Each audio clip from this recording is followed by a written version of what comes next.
think that's pretty cool. That's pretty cool, right? It's cool. Isn't that cool? Yeah. Oh, man, this is cool. Adam Curry, John C. Dvorak. It's Thursday, June 7th, 2018. This is your award-winning Gitmo Nation Media Assassination episode 1040. This is No Agenda. Requesting a presidential pre-pardon, just in case, and broadcasting live from the capital of the Drone Star State here in downtown Austin, Tejas, in the Cludio, in the morning, everybody. I'm Adam Curry.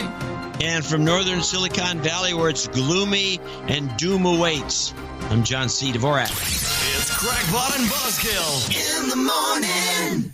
Wow. No sun. Yes. You guys, we got 106 here. Well, then I think this is fabulous. Yeah, you shouldn't be complaining, actually. It's still warm enough. It's in the high 60s or mid 60s. It's pretty bad. Pretty bad. All right, how you doing? Okay. Yeah. How's your team doing? I lost interest after the second game.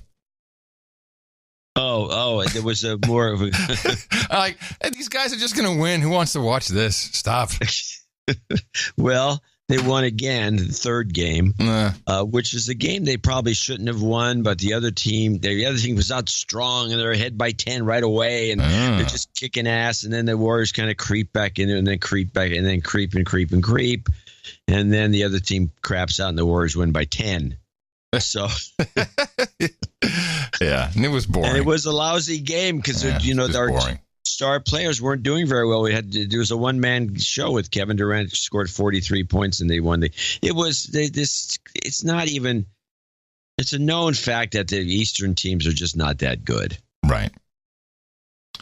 Well, it was pretty much that was the news, and the president saying he could pardon himself. I think that was the only news I saw. Yeah, the pardon himself thing, which I discussed in the newsletter, and I've discussed before, which is, to me, I think we talked about it on Horowitz's show, is just trolling. I don't believe for me it was anything more. Oh, I don't think so either. And really the genesis of it was, let me see if I have this here. Where was it? Yes, here we go. The genesis. By the way, I think people should appreciate the fact, I know we kind of do, that we have a president who's a troll. Yeah. I have some appreciation for it, certainly. He's just jacking people around. But if you listen to the genesis of where it came from, well, actually, I have this piece from NPR. President Trump's attorney Rudy Giuliani tells ABC's This Week that the president has the power to pardon himself. He probably does. But he has no intention of pardoning himself. That was the entire genesis of this freakout. Was that little bit? That was the whole thing. Yeah. Actually, he said a little more. Yeah, President Trump. I'm glad you got that clip. Well, there's a little bit more in the NPR analysis of this, which I think is cool. Trump's attorney Rudy Giuliani tells ABC's This Week that the president has the power to pardon himself. He probably does. But he has no intention of pardoning himself. So he can, but he won't, or will he, or would he even need to? Does that jibe with you? This is actually one of these fascinating dorm room arguments among conservative lawyers about what the Constitution says. That we will put on television 24 hours a day. Doesn't say. We'll cover it to death. The argument basically boils down to, among most of the really smart lawyers I know, that the president can fire anybody who works for the executive branch for any reason he wants. So therefore, it can't be unconstitutional to exercise your due authority. Most of the smart lawyers I talked to about this and the conservative lawyers. You notice how they're conflating this now with firing Comey and Mueller, which I find entertaining. I should say. Also say that if he burnt papers or destroyed documents or evidence, that would be obstruction. So it's not that the president couldn't be guilty of obstruction. It's just that firing somebody who works for him for any reason. Managing the staffing is somehow different. Because the entirety of the executive branch is vested in one person. And so what he does as he runs the executive branch in terms of staffing can't be necessarily unconstitutional. I think part of the problem, the larger problem, it gets to this pardon thing. I think it's insane, the idea that the president can pardon himself. But it is ambiguous. You got to remember, when the Constitution was written, there were basically only 3 crimes at the federal levels, like piracy, treason, and one other. What was the one other? This jabroni who wrote the article, who reported on it. He couldn't remember the third, maybe high crimes? It's in the yes. It's treason, high crimes, misdemeanor. And so almost all criminal law was state-based, which the president cannot pardon.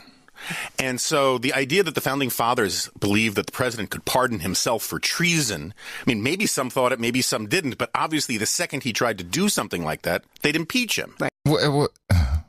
I like this. So now we've gone from collusion to treason. And I think any president who pardons himself, whether it's a Republican Congress or Democratic Congress, get a medal. Should immediately look to whether or not they should impeach him. If any president who pardons himself should also give himself a Congressional Medal of Honor. Why not? Now, what this resulted in is a fantastic montage. I'd like our mixers, and actually anybody can do this.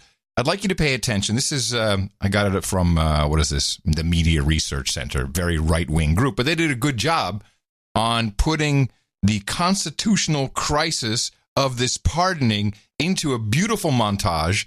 And I'd like our own version of this, because I think we can do even better. The constitutional crisis alarm bells are ringing. But is anybody listening? This is leading to a constitutional crisis. Destruction of the constitutional norms. Constitutional crisis. Constitutional crisis. Could be a constitutional crisis. The president really wants a constitutional crisis? Constitutional crisis. Constitutional crisis. Perhaps constitutional crisis. Constitutional crisis. This is a shocking breach of democratic norms. This is an assault on the rule of law. This is an assault on the Constitution. This is unconscionable what Donald Trump is doing here. He is assaulting the FBI and the Department of Justice because he is meddling in the investigation of his own campaign. And Max, you're a Republican, aren't you? Making this a constitutional crisis. That's an attack on our Constitution. This is another violation of constitutional norms. Where did you fall in the year 2018 when the President of the United States tried to dismantle the Constitution? And you're going to have to answer that. This constitutional breach. Constitutional chicken. Constitutional crisis. Constitutional crisis. Trumpism's most powerful enemy, the Constitution of the United States. And then we're into constitutional crisis territory. We are in a constitutional crisis. Constitutional crisis. This presidency is kind of like a choose-your-own-adventure where every ending ends in a constitutional crisis. That was the last couple of days, right there in a nutshell. Well, where is this crisis? I'm not seeing it. It was. I'm seeing reporting on the Warriors game. An offhanded comment followed by a troll tweet turns into a constitutional crisis. Yes. But there was a lot of interesting things that I picked up, certainly listening to the MSNBCs. Chris Matthews went on Morning Joe, and he laid some smackdown on the Democrats. Did you see this by any chance? Matthews does this every so often, and no, I did not, but I'd be glad to listen. Is there a lesson for Democrats to learn about politics, about public presentation, about how to defeat Donald Trump that they can take from Bobby Kennedy? Well, you know, I think, didn't Matthews write a book on Bobby Kennedy? Is that why he's the expert on all things Bobby Kennedy? I don't know that he did. I think he did. Well, I read the interview. I don't know that he did. I don't think he did. Yeah. I'm saying that because his specialty was always Reagan and the Jimmy Carter. He worked for Jimmy Carter, and then he did these Reagan and Chip O'Neill books or whatever. Not Chip O'Neill. Chip O'Neill. I like Chip O'Neill, but Tip O'Neill. But I like Chip better. Hey, so by the way, what did you call the guy from Meet the Press? Todd Chuck? What was his name? Chuck. Listen to Rudy Giuliani. President's attorney? Former New York City Mayor Rudy Giuliani. Mr. Giuliani, welcome back to Meet the Press, sir. Well, it's nice to be with you, Todd. How are you? I'm okay. Let me start. It's okay. Let me start by asking. We're not saying Todd. Fair enough. Right. Fair enough. But we won't do the last names, Giuliani, right? Whoa, passive aggressive. Nice. Okay, back to Matthews, who wrote the book on Bobby Kennedy. I was right. We did. Bobby Kennedy, a raging spirit. About how to defeat Donald Trump that they can take from Bobby Kennedy. Well, you know, I read the interview the other day. I quoted it last night. This kid, he was a 16-year-old busboy who held Bobby Kennedy's head up when he was shot. Juan Romero.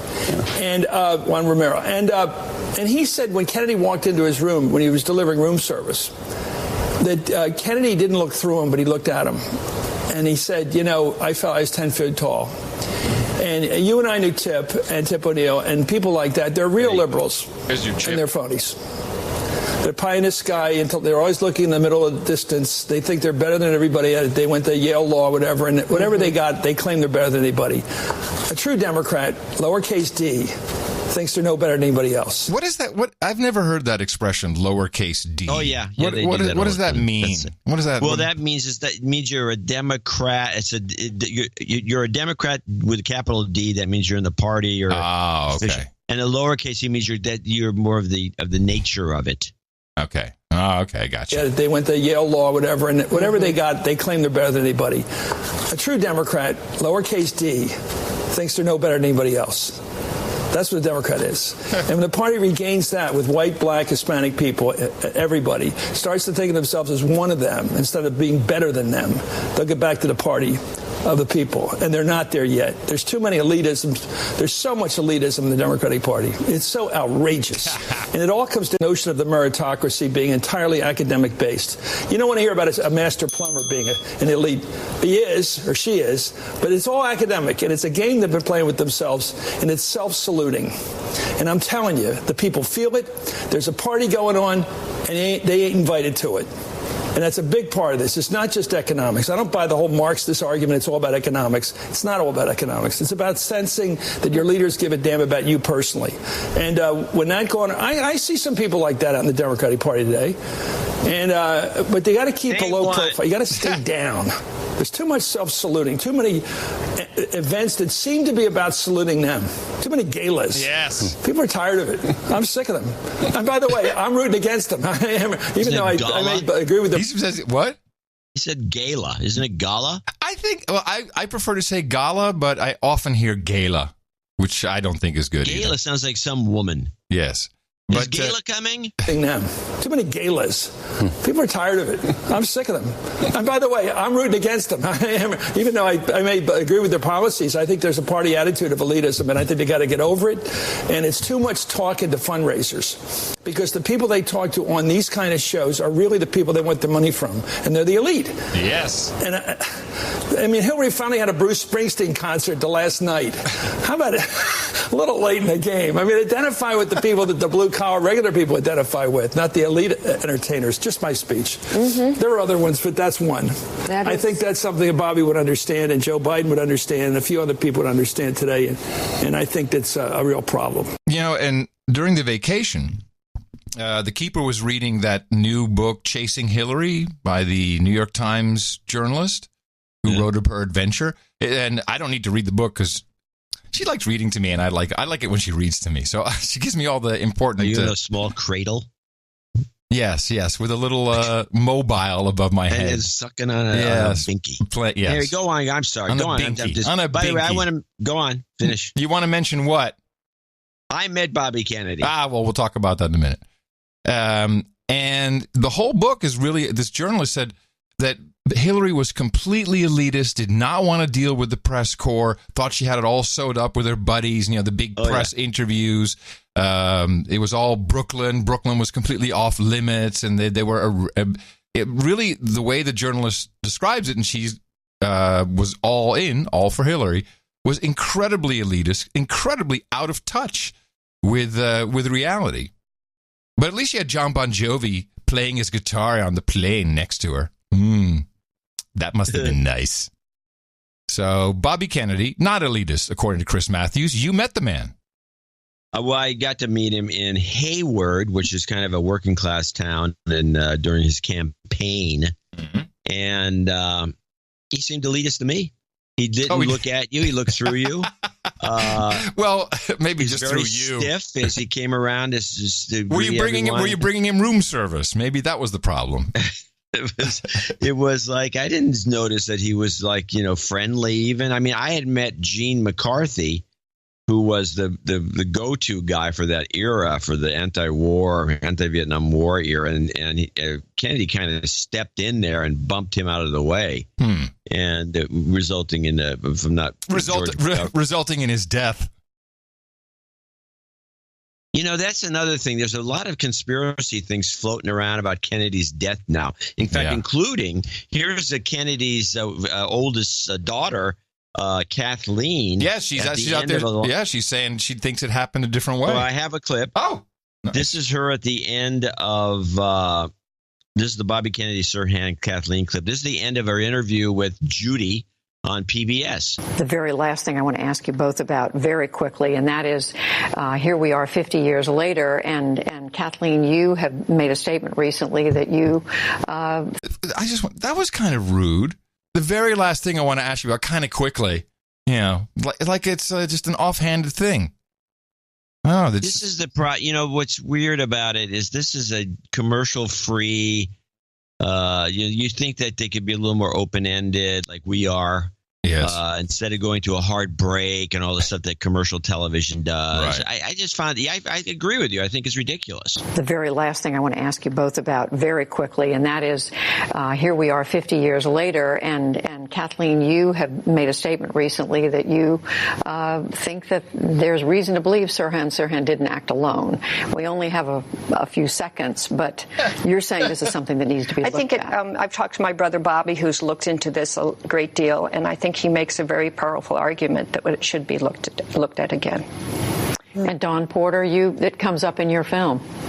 We dedicated the last episode. I think what is clear is that Sirhan had a trial that is not a trial that anyone would have wanted for their loved ones. And so I'll leave it to others to continue to investigate that question. But it's important for us to feel like the criminal justice system is fair. And there's a good reason to feel like perhaps this wasn't so fair.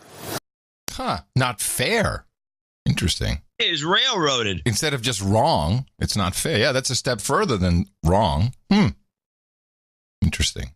Yeah, when somebody gets railroaded like that and they put under, you can't talk to them and all. I mean, I don't know if you can anymore. But 50 years down the road, we're now discussing this. Yeah. Well, there was some mention that some of this may have been Kennedy was the one who put the supposedly when he was the head of the Justice Department put a tail and had the FBI do spy on Martin Luther King. Mm-hmm. Which I think is true. Appears to be. Yeah. And this may, some people think maybe this assassination was a payback for their King assassination, which is a far out idea. But what was Bobby Kennedy on track to do? I mean, besides win. Maybe that was just the problem. Not another one of those jagoffs.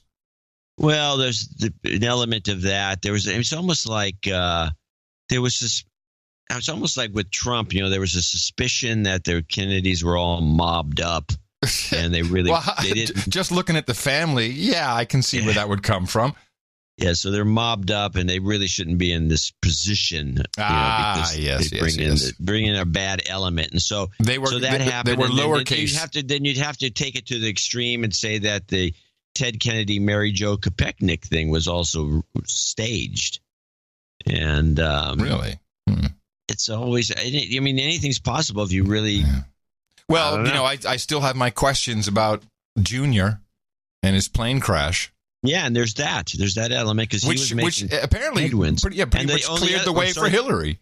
The only other guy that had a chance for anything was Robert Kennedy Jr., who picked up that crazy, weird disease where he can barely talk. Yeah, that's a shame because it comes across. It's very uncomfortable to watch him. It's hard to follow.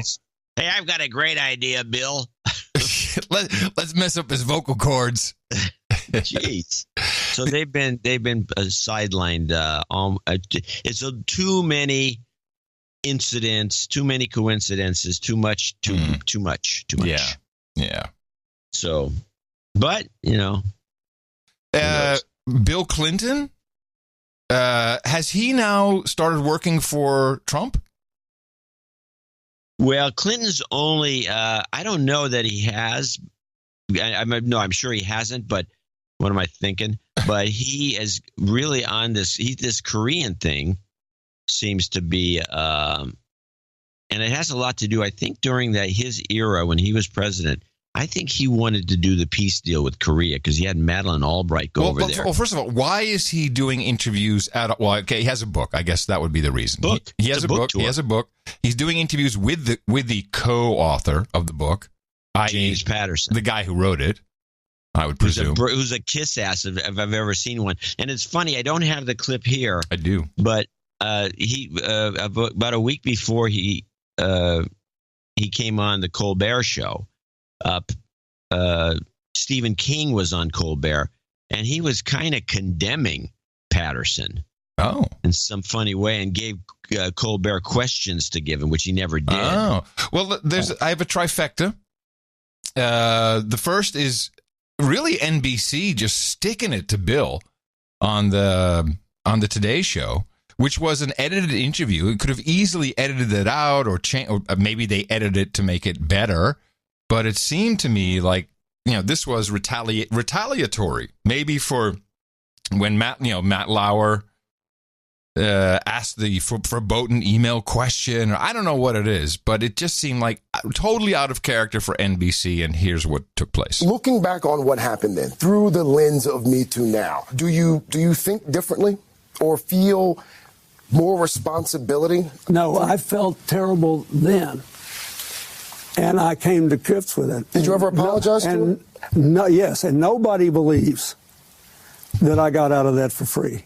I left the White House $16 million in debt. Is that where they took the dinnerware? Wasn't that a story? No idea, but somehow him and Hillary were dead broke. Yeah, well, okay. But no, I didn't know he was $16 million in debt.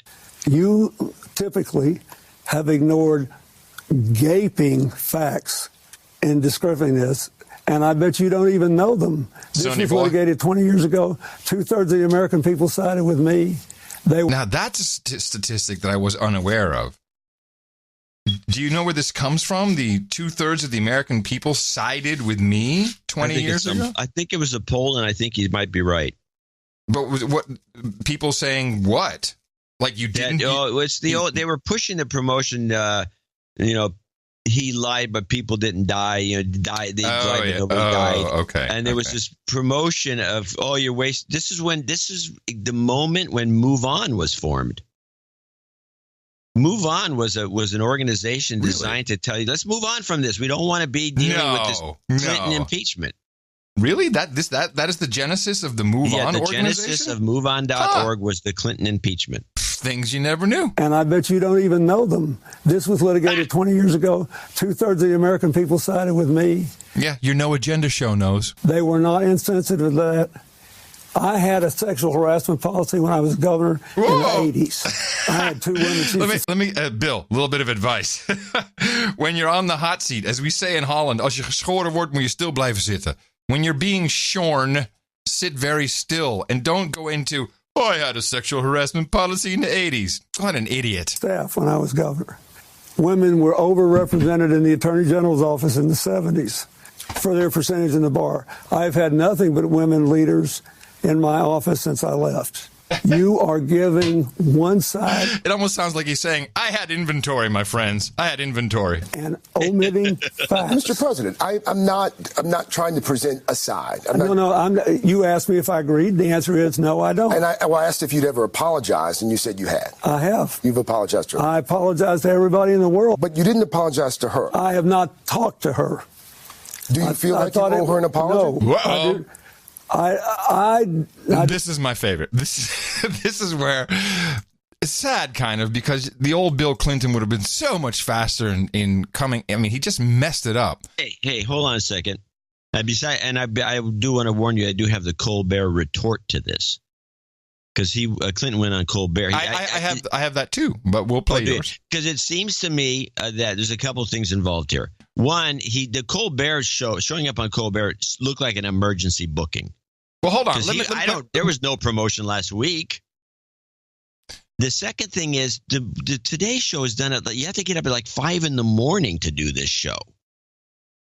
Yeah, but it was pre-taped. He's an old guy. It was pre-taped. No. Whoa. It was pre-taped. This was not done at 5 a.m. This was a pre-taped interview. Okay, you got me on that one. But let me just finish the 30 seconds, then I want to hear your Colbert clip. You've apologized to her. I apologize to everybody in the world. But you didn't apologize to her. I have not talked to her. Do you feel like you owe her an apology? No, I do. I do not. I've never talked to her.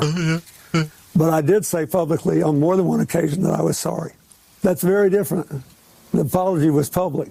I don't think you think President Kennedy should have resigned? Do you believe President Johnson should have resigned? This is whataboutism, Bill. Someone should ask you these questions because of the way you formulate the questions. I dealt with it 20 years ago plus, and the American people, 2/3 of them stayed with me, and I've tried to do a good job since then with my life and with my work. That's all I have to say to you. Yeah, no, I don't think so. It's this was a huge screw up. Yeah, epic fail. Epic fail, and he got blasted by the New York Times and all kinds of people for being a douchebag, capital D. Capital D. Well, he's also a small D douchebag, which is all right. So set your Colbert clip up. Well, do you have a Colbert clip? Yeah, but I have a much shorter one. But I have the gist of it. So it's a long clip, so you're going to have to interrupt. No, I like it. This one, but I do want to ask you something, which is when I got home last night, on the CNN, they had a lower third banner that said something about William Clinton's tone-deaf response to the... By the way, I don't appreciate Colbert stealing the CNN. That's our beat, man. That's how we talk about him. Question from the Today Show. My question is, would you like a do-over on that answer? Well, what is the reason for this? So emergency booking, yes. Yeah. This is damage so control. So blatant. Would you like a do-over? Holy crap. Well, I have to say this. Colbert, this is damage control. And I think it's very well done. He brought Patterson out with him, so he has backup. So every once in a while, Patterson, who really had nothing to contribute, but except to jump in, and you'll hear it once in a while, to jump in and say what a great guy Clinton is. and Colbert is pretty harsh, and I think he does a pretty good job of not sounding like a kiss ass. And he gives Clinton all that, but he does give Clinton all the opportunities he needs to apologize for the Today Show interview. Do you understand why some people thought that was a tone-deaf response to his questions about the Me Too movement and how you might reflect on your behavior 20 years ago and how that reflection may change based on what you've learned through the Me Too movement? Yeah. I've also noticed the constant use of the term tone-deaf, which is really a real soft way of saying you're being a dick. But the media use that term consistently. Tone deaf. Tone deaf. Yeah, that came. I think that was from the New York Times article. I could be wrong. But he has this thing about 20 years. Shouldn't they just say you don't seem to be woke, Bill? This old behavior. I'm wondering why they don't say, how come they don't associate or give Trump the same benefit of the doubt after. A do-over. Do-over. Every day. When I saw the interview, I thought that because they had to, distill it. That's his way of saying they edited it. And it looked like I was saying I didn't apologize and I had no intention to, and I was mad at me. Okay, hold on a second. Of course, that's wrong what he just said, because he did say he apologized and he made a point of it. Yes. You saw the Today Show thing. Did it look heavily edited? It was definitely edited. Not easy to tell how it was edited. But yeah, of course. No, there's no reason in the world that NBC would do a hit piece on Bill. But they did, John. That's what I'm saying. It was pre-taped, edited. Yeah, I know. But I'm saying, what's the reason for that? NBC is a huge, the number one, in my opinion, of the three networks, the biggest Trump hater. Yeah. At the moment. Well, I think Bill did something else, and I have a different clip, which we'll play in a moment. I think that's where he really screwed up, and I think that's what the retaliation may be about. Well, you said in the interview that you did apologize. You said you apologized in the interview. I did, and they showed a film clip finally. But here's what I want to say. It wasn't my finest hour, but the important thing is... Stop again. What is the deal? I mean, you hear about people with that use a lot of heroin have this problem. But he has the driest mouth. All you hear is this. It's like... It's disgusting. Yeah, he's like, take a drink of water, do something. I mean, it's just... Like his mouth is glued shut, and he's trying to pop it open. He's got mucilage in the mouth. He's got those white stringy things when he opens his mouth. It's gross. Ugh. That was a very painful thing that happened 20 years ago, and I apologize. Maybe he's just cottonmouth and he's high as a kite. To my family, to Monica Lewinsky and her family, to the American people. I meant it then, I meant it now. I've had to live with the consequences every day since. And I still believe this Me Too movement is long overdue, necessary, and should be supported. And we should all... Woo!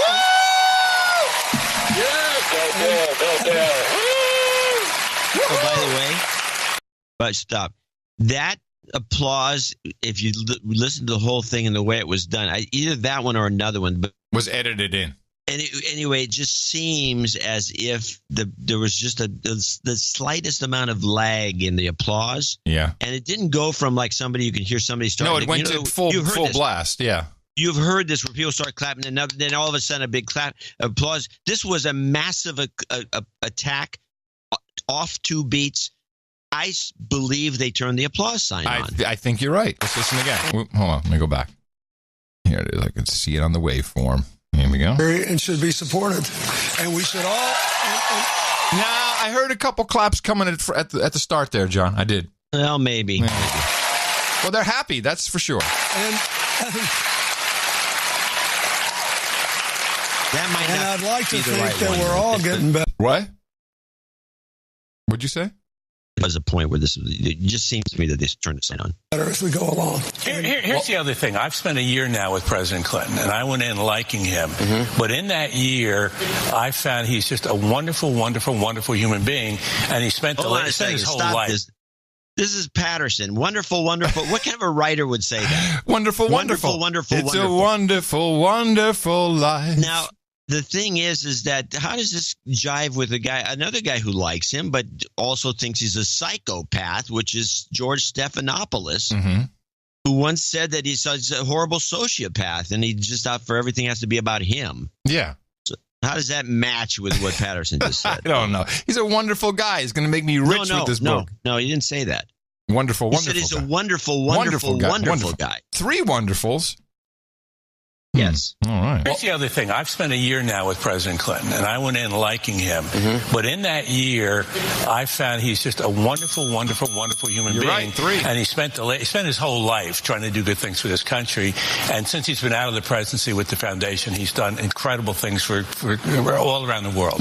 Well, I would agree. I would agree with you. Yes, we all agree.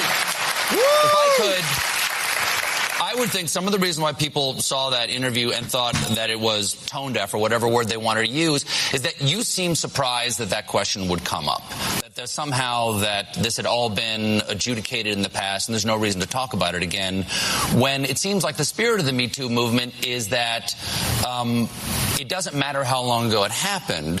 Examples of men who were not held accountable for their behavior, especially men in power with younger women or people who worked for them, is worthy of being re-adjudicating or adjudicating for the first time, no matter how long ago it happened. And so it seemed tone deaf to me because you seemed offended to be asked about this thing when, in all due respect, sir, your behavior was the most famous example of a powerful man sexually misbehaving in the workplace of my lifetime. And so it doesn't seem surprising that the question would be asked. Why are you surprised? No, the question had been asked. By him? No, by other people in this context. The Me Too context? Yes, and I didn't mind at all. But I didn't like this one because it started with an assertion that basically I had never apologized, as if I had never tried to come to grips with it, and as if there had been no attempt to hold me accountable, which anybody who lived through that and knew the facts knew wasn't so. Nonetheless, I realized, hey, there are a lot of people that don't have any memory of that, and all they saw was me mad, and I seemed to be tone deaf, to put it mildly. So last night when I was at my event, we did an event in Harlem with Walter Mosley. I asked to say something about it because I think it's important. People need to know. I apologize. I meant it then. I mean it now. I've lived with the consequences, and I still support Me Too. And I think we all need to keep trying to be doing better. And I would never dispute that. So here's what possibly may have happened. Clinton did an interview on CBS, which would make sense that the do-over came on CBS. And in this, he said something which I believe is a big no-no with the Democrats, capital D. Do you think that the press has been fair to President Trump? I think they have tried, by and large, to cover this investigation based on the facts. I think if the roles were reversed, now this is me just talking about it based on my experience. If there were a Democratic president and these facts were present, most people I know in Washington believe impeachment hearings would have begun already. If there were a Democrat in power yes. right now. And most people I know believe that the press would have been that hard or harder. But these are serious issues. You hear from Trump supporters who say, the press slobbered all over President Obama. He could do no wrong. And now this guy can do no right. What gives? That there's a kind of whiplash. Well, they did treat him differently than other Democrats and Republicans because it was the political press. I don't know. They liked him. And they liked having the first African-American president. And he was a good president, I think. I don't agree with President Trump's assessment of his service. I think that was the big problem. I think that was the real root of the issue here. Why he got nailed by NBC.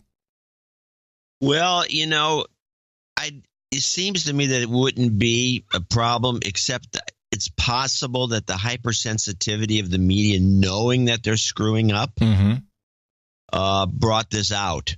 It's like, look, we have to. And then it made it worse when Clinton went on about how, Korea, the thing he's doing with Korea, we should support. And I don't know.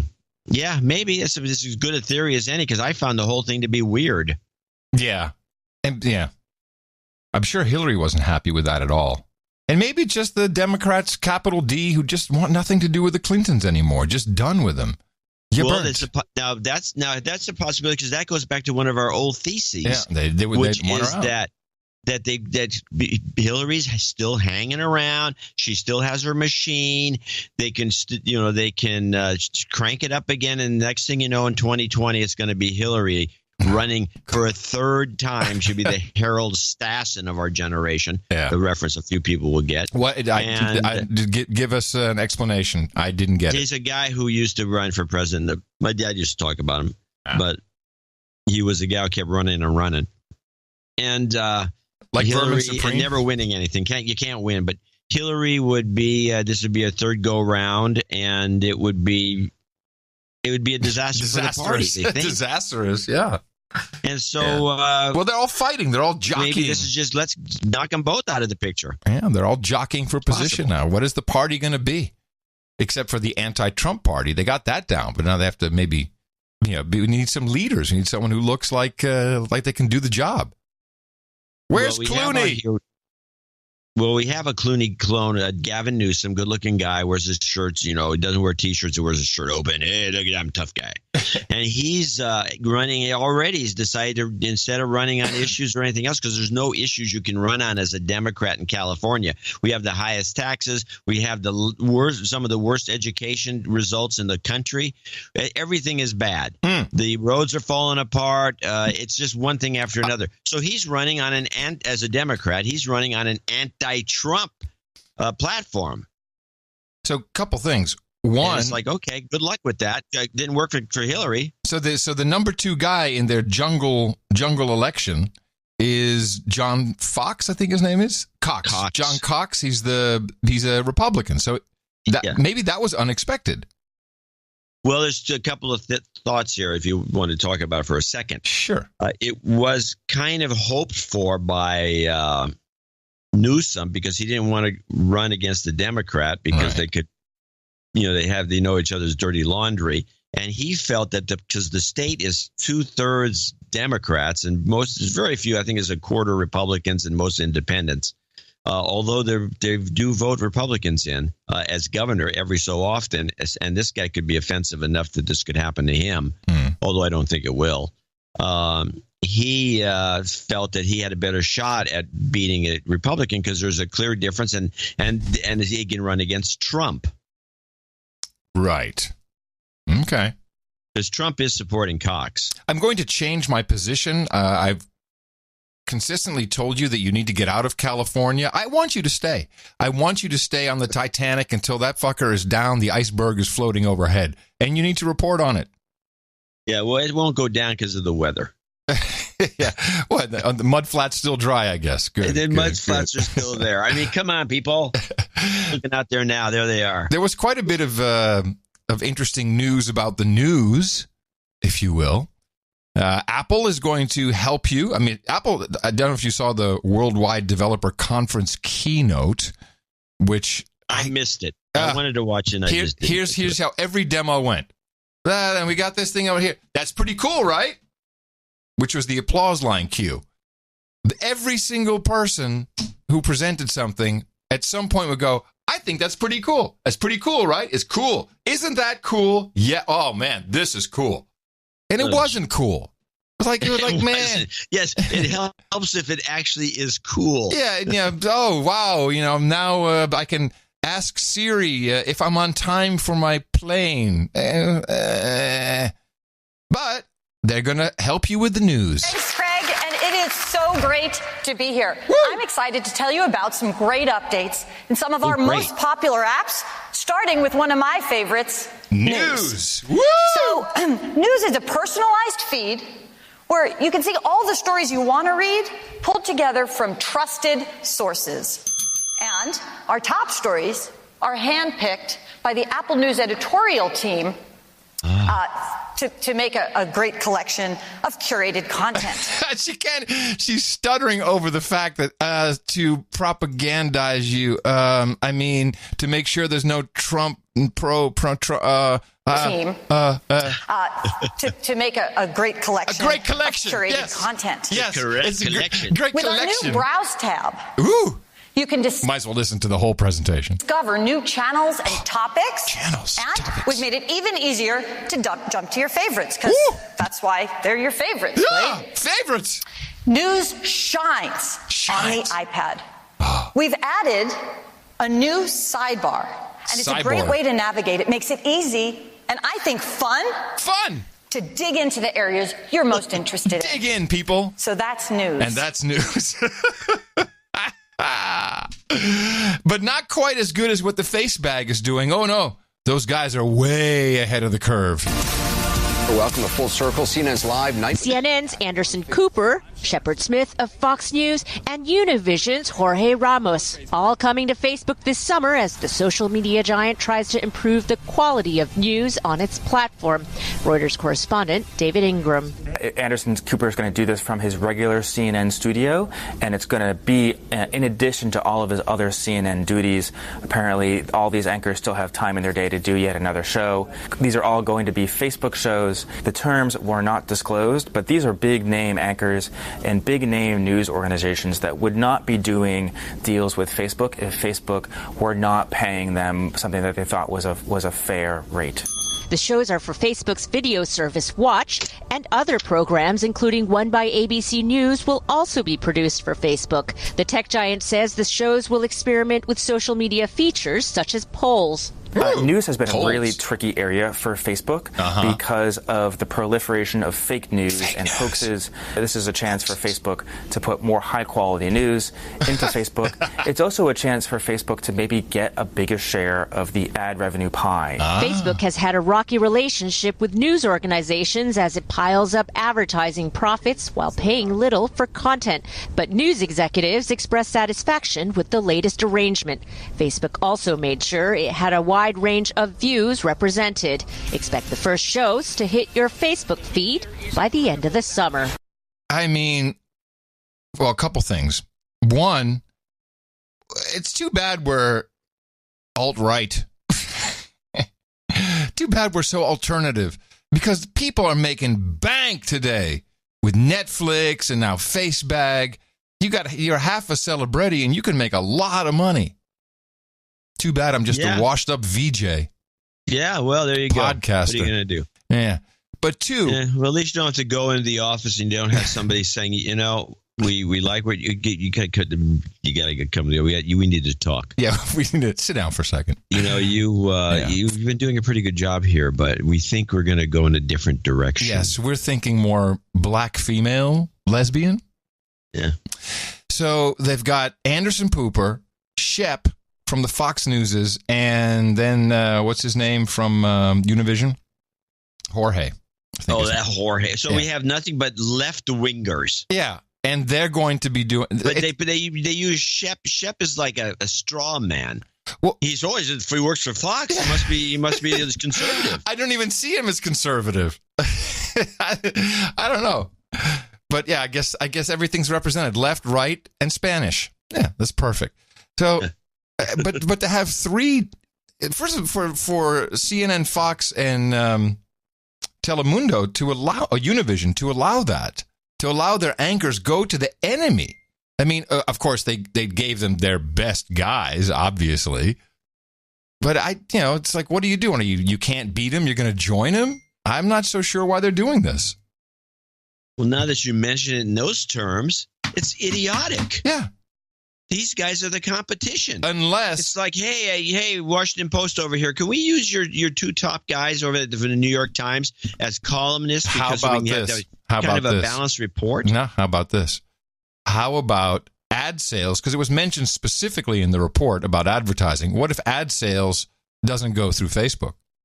What if the ad sales has to go through CNN, through Fox, or Univision? Maybe that's the deal they cut. No? There's no way. Well, I find it strange. The type of sales that you do on broadcasting is so different than the type of sales you do on online stuff. It's not. Well, they would never buy it. They're going to teach these guys are boneheads. They're going to teach him then. That's for sure. Not going to teach him nothing. Teaching him nothing, I tell you. I think your initial assertion was right. That stupidity it's just that we're imbeciles, witnessing. Imbeciles, yeah. Did you see this? Is that it from the Apple Worldwide Developers Conference? You got any more stupid reports from this? I mean, it could just play the whole thing. I was highly entertained by that woman. Well, they did have the digital health, and now, I mean, who is going to take advice on cutting back on drugs from your drug dealer? I just don't understand why people don't see the obvious here.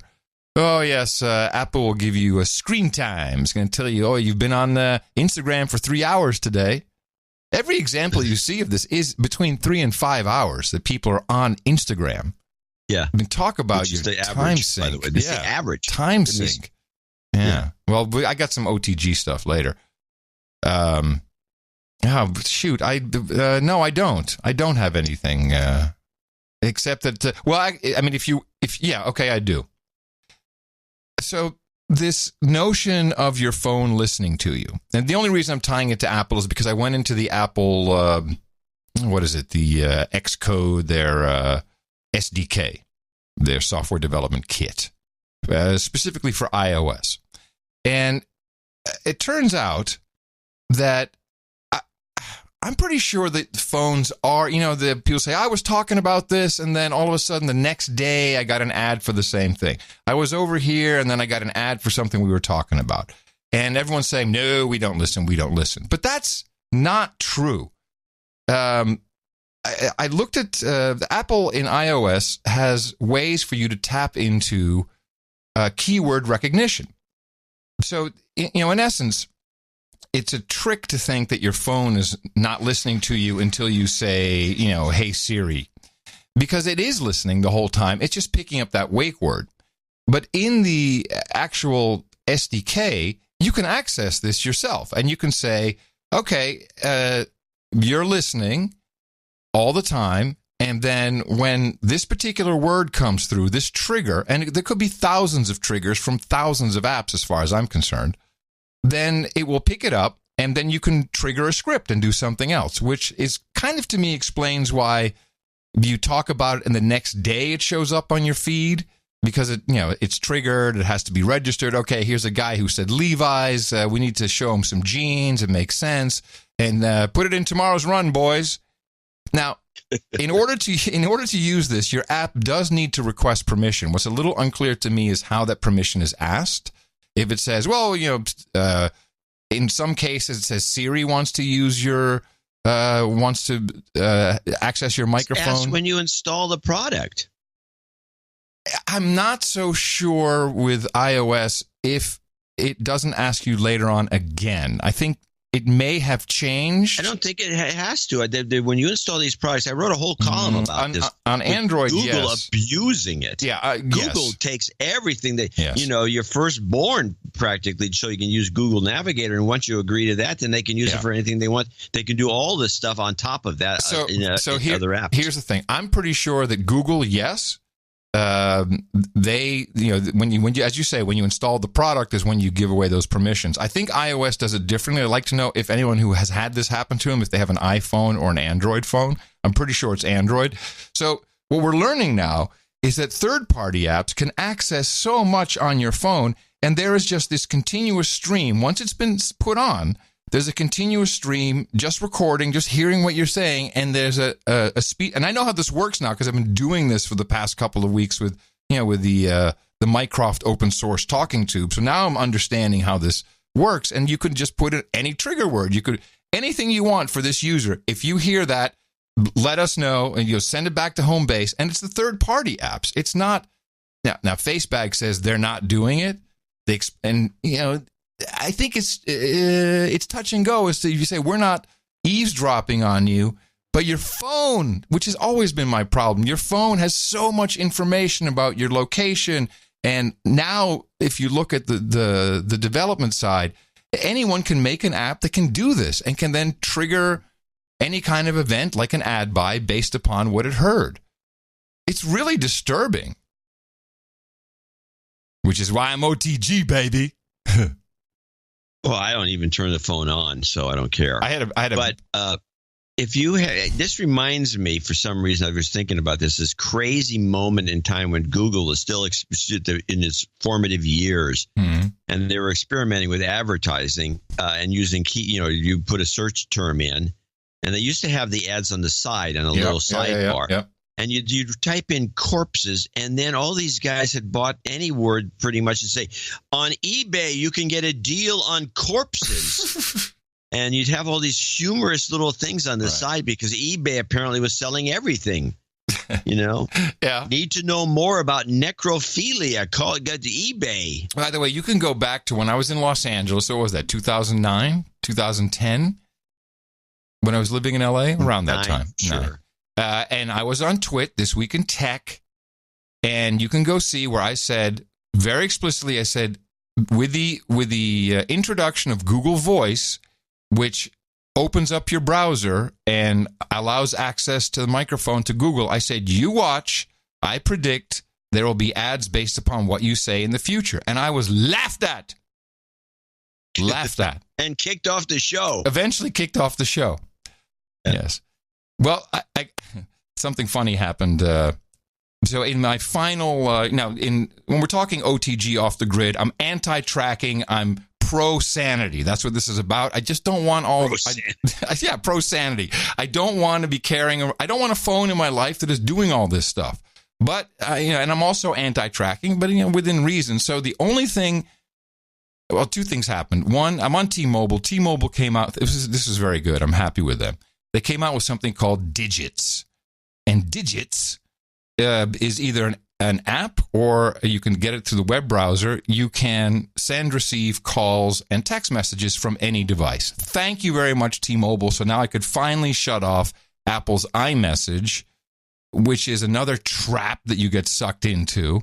It's like if you're texting back and forth with someone who has an iPhone, you're not going through the SMS system after a while or almost immediately, but it looks like it because it's in the same app. But then when you leave, then people will just be sending stuff and it's going nowhere, and they don't know if you received it, and you, of course, don't receive it because you don't have the iMessage anymore. It's one great travesty, the huge injustice Apple did to their users. So now I don't have to have iMessage anymore. I can just turn the whole thing off, and no matter what if you text me with iMessage, I'm gonna come back with a green bubble, and you'll know I'm a poor schlub who doesn't have an iPhone. And yeah, poverty. Don't even talk to him. He's a dud. But I still have. He's not part of the hive. No, I'm not. The hive. But I still have a WhatsApp issue. My sisters have a group for WhatsApp. I got my daughter off. Tina's off. And, so all of that's all good. It's just a couple of people And like, it would be nice to have, I don't want the app, I don't want to converse through it, but with my newfound skills through automate the boring stuff with Python, I'm like, I'm pretty sure I can find a library that I can build an autoresponder that not only says, hey, I'm not on WhatsApp, but it would forward me the message someone sent me to my SMS text system, which is just my regular Nokia E71. Sounds reasonable, I think right? You should go one step further. Okay. You should include what you just said, but on top of that, sending the message, the message that you're not there, you should attach a long lecture on why they shouldn't be there either. I think that's a fine idea. Yeah. So every time they send you something, they're confronted with an essay on why they're idiots for being on this product, and they should get off as fast as they can. Well, sadly, you'll be doing them a favor. I wish I could do that. I think it's great advice. Sadly, it's not going to happen, because here's what happened next. So I take my newfound Python skills. I get the Yowzup library and import that into my script. And lo and behold, boom, I'm on a command line. I'm talking to WhatsApp. I actually sent a message to Agent Orange. He sent one back. He says, wow, this is really crazy. Like, you don't even show up that you're online, and there's no red status. And because I'm directly into the API. I'm like, oh, cool.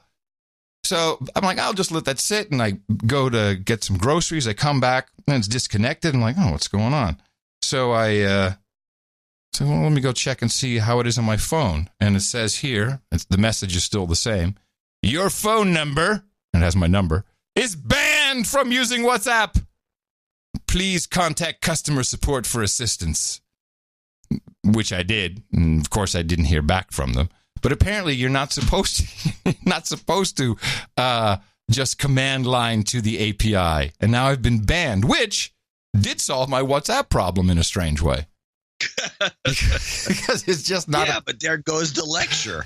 Yeah, sad. You're not allowed to do that. It was not an unapproved device, which of course was, it wasn't a device at all. Yeah, unapproved device was just a command line. Yeah.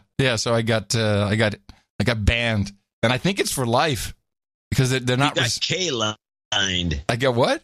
You're done. Yeah, I'm toast. You're kicked off. Toast. Yeah, I got totally kicked off. Yeah, well, they don't want guys like you. So you're going against the will of the wishes of the elites. And then yesterday, troublemaker. Elise and I, Tina's daughter, we went to Whole Foods to get some stuff for dinner. And you come in immediately. There's a guy. Hey, how you doing? I was like, whoa, easy, man, easy. Walmart greeter. Are you an Amazon Prime member? You're a Prime member? I said, yeah, I'm a Prime member. Whoa, you got to get the app, and then there's all kinds of deals. You can scan the QR code. It says 10% off. You get 30% off. You might get 50% off. You've got to get the app down. I'm like, no. I like what you're saying, man, but Amazon already knows what I read, what I watch, what I buy. I don't want them to know what I eat. So we move on. Then at the cash register, same thing. Hi, are you an Amazon Prime member? So they assault you, and I just go through my whole spiel again. I'm going to get banned from that place. The there's thing that is, creepy guy again. I looked into, Amazon. I'm an Amazon Prime member, and I'm not like you about this, because I don't shop at Whole Foods except to get some emergency milk, and because their vegetable prices are too high. The whole thing is crazy expensive. Yes. Well, it's not as bad as it used to be.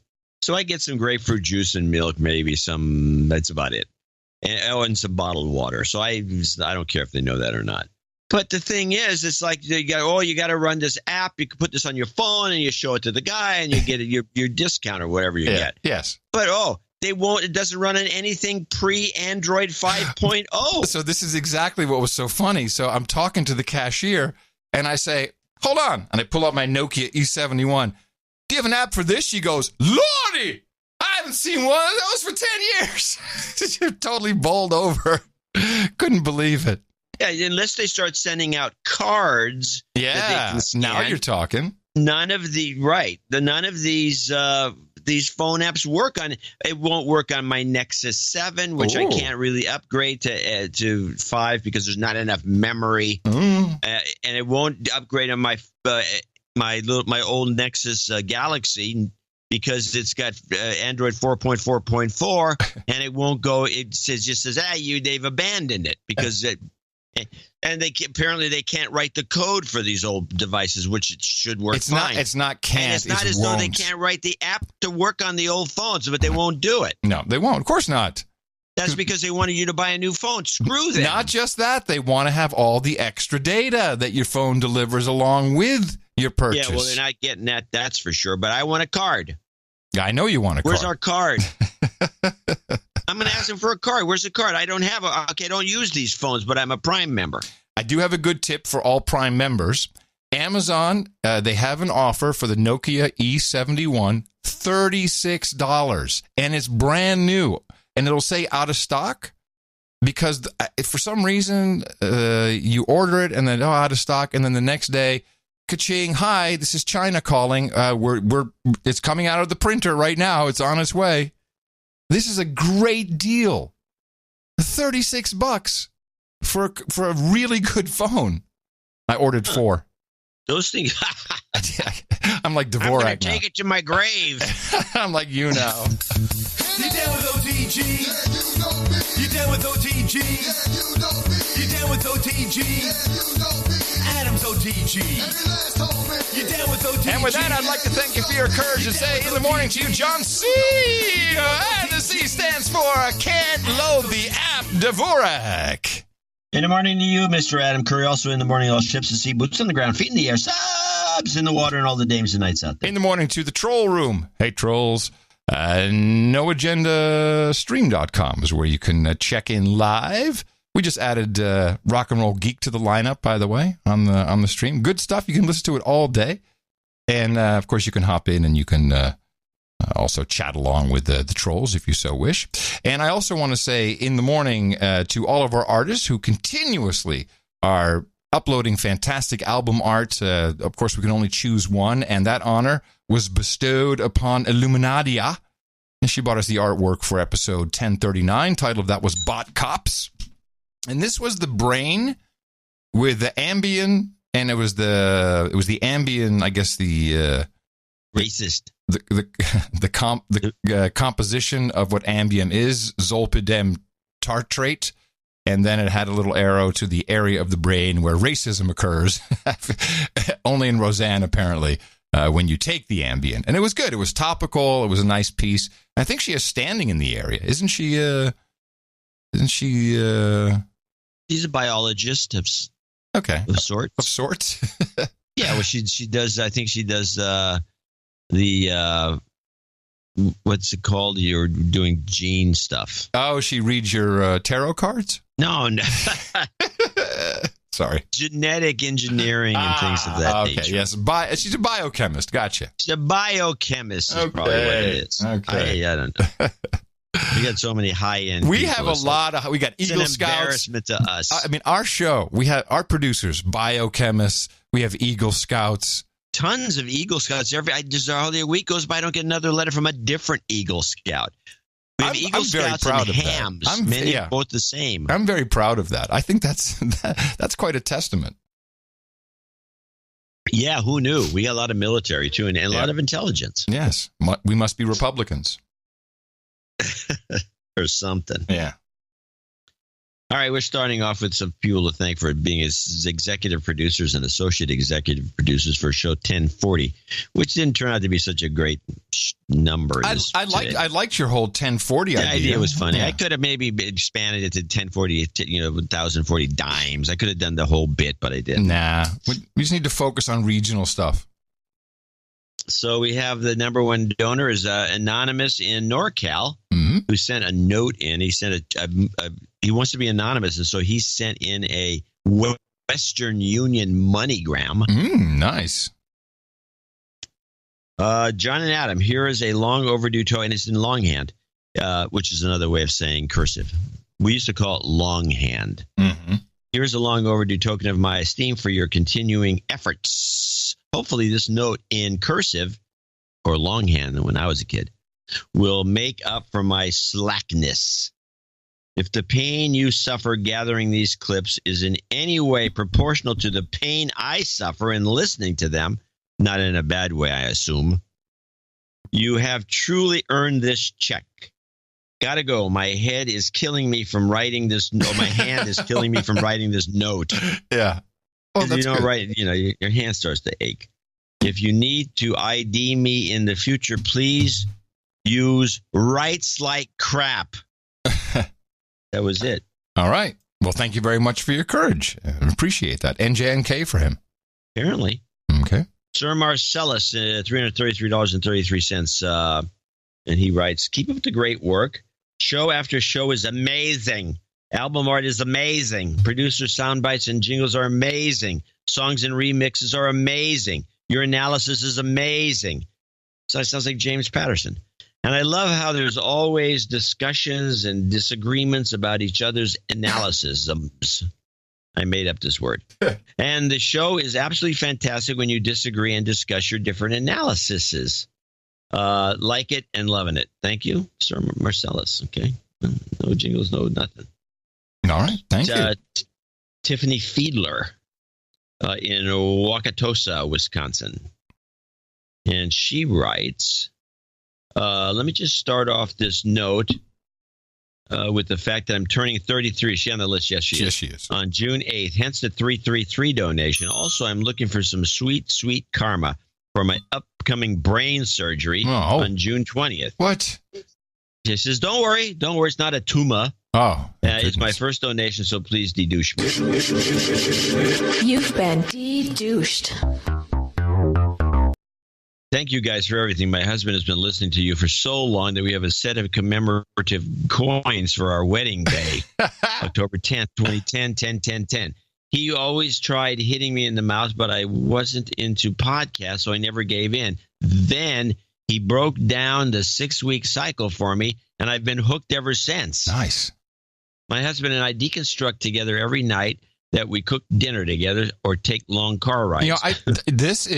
I will say, I do this with Tina. I'm sure you do it with Mimi. This is real connection. When you do the deconstruction I would say together. if you're with a partner of any sort and you're no agenda folk, you probably are a happier couple than if you're just two people bickering about the news that you believe wholeheartedly. It comes out of any of these networks, or worse, the cables. I agree. I ask you guys to raise awareness for the horrendous disease that has laid me down for a year-long path to brain surgery. It's rare, so almost no one knows about it. But for those suffering, it's most likely the most difficult experience in their lives. It's called TN, which means trigeminal neuralgia. Ugh. I'm hoping to pronounce it right there. Also known as the suicide disease. Jeez. It's known for the electric shocks that cause excruciating pain whenever the weather is off or the wind hits our face or someone looks at us the wrong way. Adam, the best way I can explain it is this. Every time you suffer from a physical or verbal Tourette's tick, just grab a taser and tase yourself in the face. Wow. It's that bad, and I'm not kidding. Oh, my goodness. And that's why she's having the brain surgery? This is a crazy disease. I don't know what they do. But it's known as the suicide disease, I presume, because it's like tasing yourself and you want to kill yourself? Probably. Jeez. I guess it must. Oh, it's horrible. Please grace me with some health karma, a random Sharpton mix, 33 is the magic number, and maybe some shape-shifting Jew. Okay. Neighborhood Watch captain says he shot the teen in self-defense, but the young man was not armed. He was going back home after buying an iced tea and Skillet's candy. No name-calling, no incendiary language, just the facts. A young man dead. The assailant says self-defense. What is found on the young man, skillets and iced tea. Roll up with the magical shape-shifting Jews. Step right this way. Roll up with the shape-shifting Jews. Roll up. The magical shape-shifting Jews. 33, that's the magic number. It's the magic number. You've got karma. All right. Extra collage for you, Tiffany. Yeah, geez. Onward to Sir Don Silva in Iwa Beach, Hawaii. You're welcome. Hawaii. $250. He's an associate executive producer. He did send a note in with a check. He hasn't sent much in recently, but I do remember him. Please excuse my typed letter. A stroke. He probably had a stroke recently, I'm guessing. So we have the best producers ever, but they're dying. Well, a stroke makes it difficult for me to do handwriting now. It's not impossible, but extremely difficult. Look at his signature here, but where's his name? It looks like it used to, so he's probably pretty good shape. I've tried several times now and gave it up if I'm ever going to get this donation to you. I've been a fan of John before No Agenda and later Adam. Your show is intelligent and insightful. I think you should do exactly as you wish. If you're tired of doing the show, then stop. It will be a great loss for us listeners. The decision, though, is up to you and not for us to decide. I would miss hearing your voices. It would be a great loss of my apartment, of my car. It would be a great loss. Hearing your voices after these many years, you taught me a lot about the media, for which I am grateful. Here's my donation to the show. Best wishes in the coming years for all your endeavors. So wisdom from an 82-year-old knight. Ah, yes, Sir Don. Now I remember. Thank you for your courage, sir. Thank you. Yeah, he's 82. Yes. So I'm going to give him some health karma. Yeah, do that. You've got karma. Speaking of which, you dropped quite a bombshell in the newsletter. I'm getting a cataract surgery tomorrow morning. Are you nervous? No, not really. I'd be beside myself. Of course, I've never had any procedure, so I'd be beside myself with angst.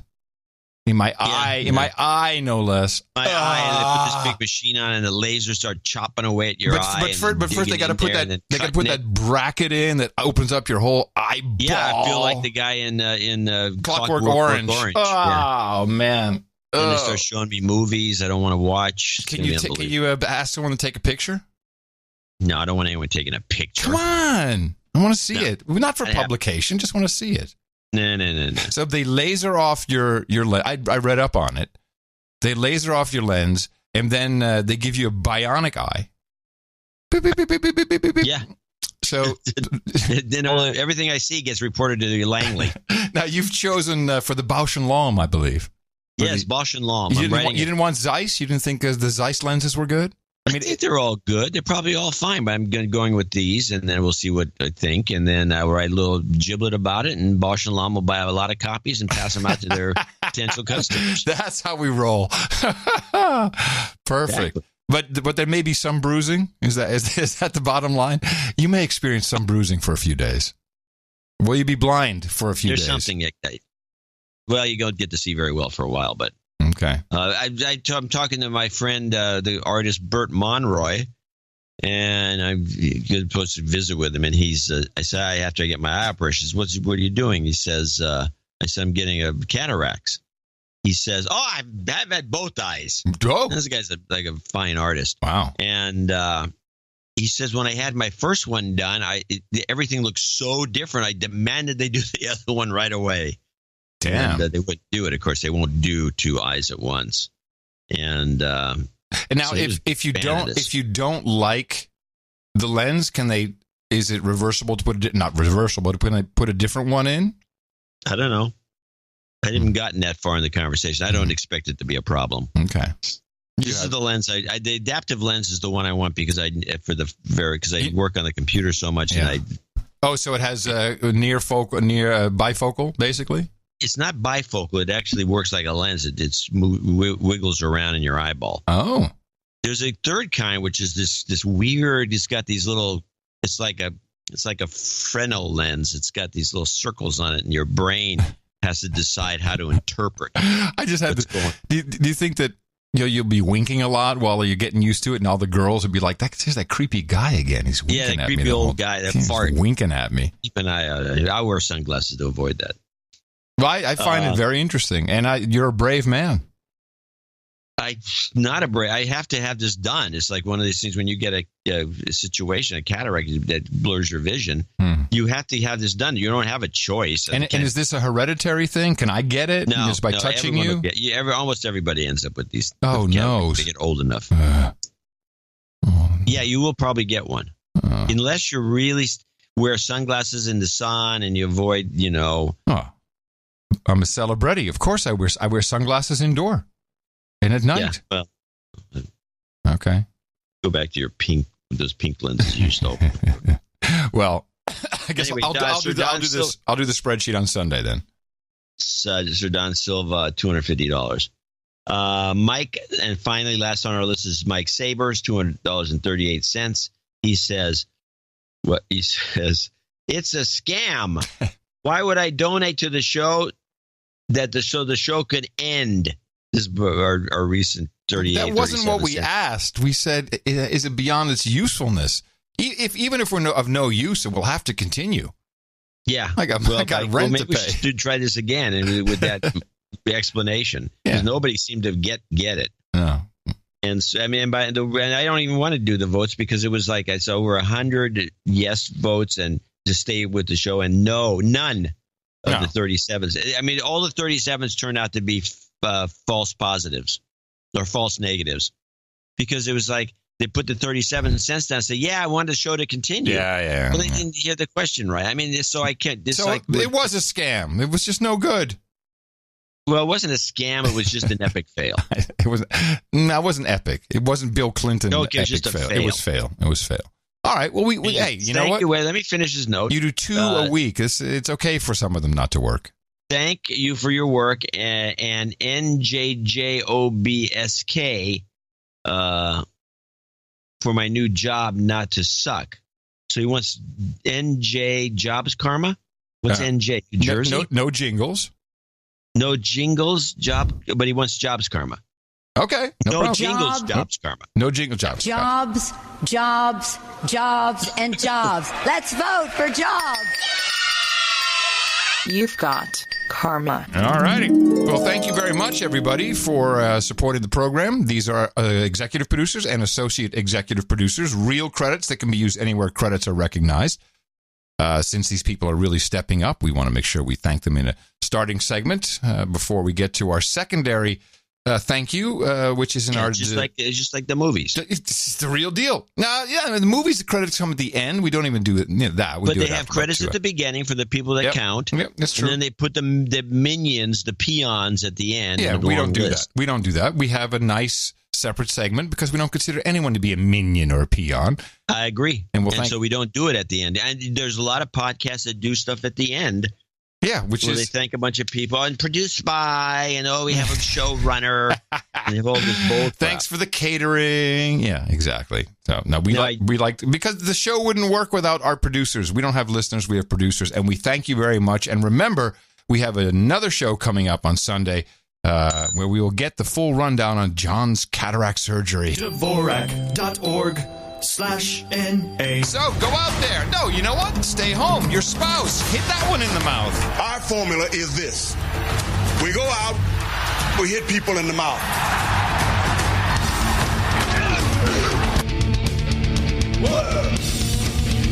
Order. Shut up, slave. Shut up, slave. I did mention other podcasts, and I want to play something that I ran into. I'm going through my archives if people haven't noticed on the on the tweeters. Everyone is enjoying your 2 things. It's like, John found the news generator.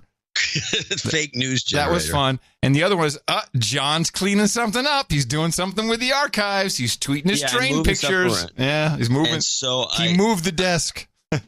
So I moved some stuff around with my latest Windows update.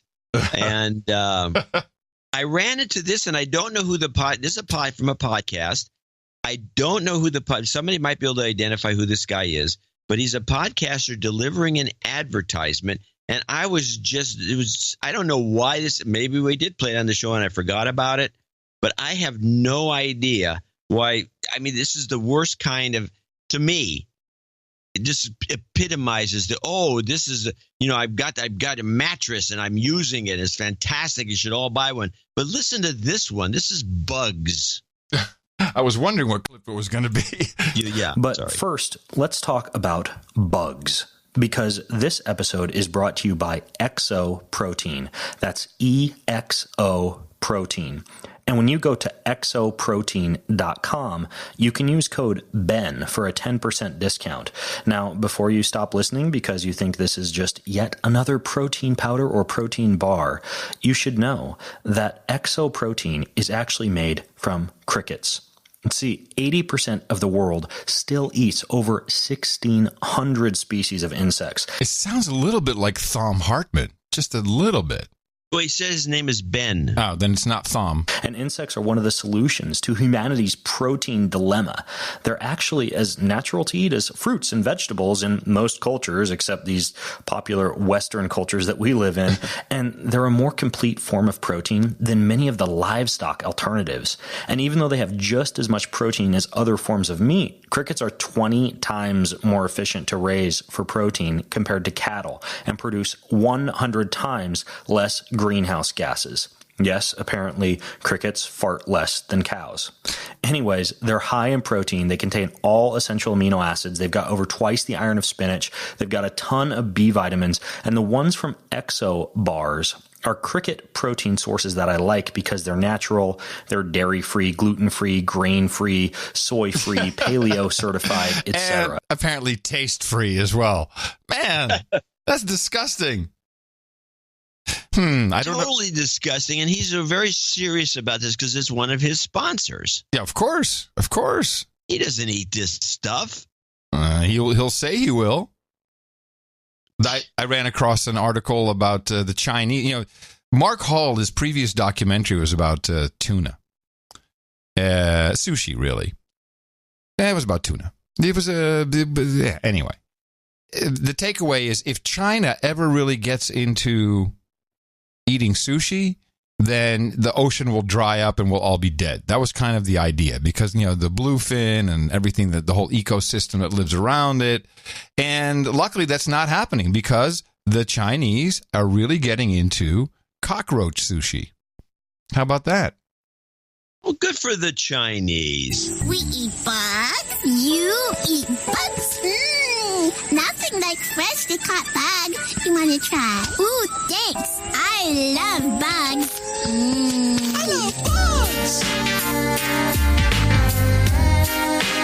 love bugs. Bugs. Tasty.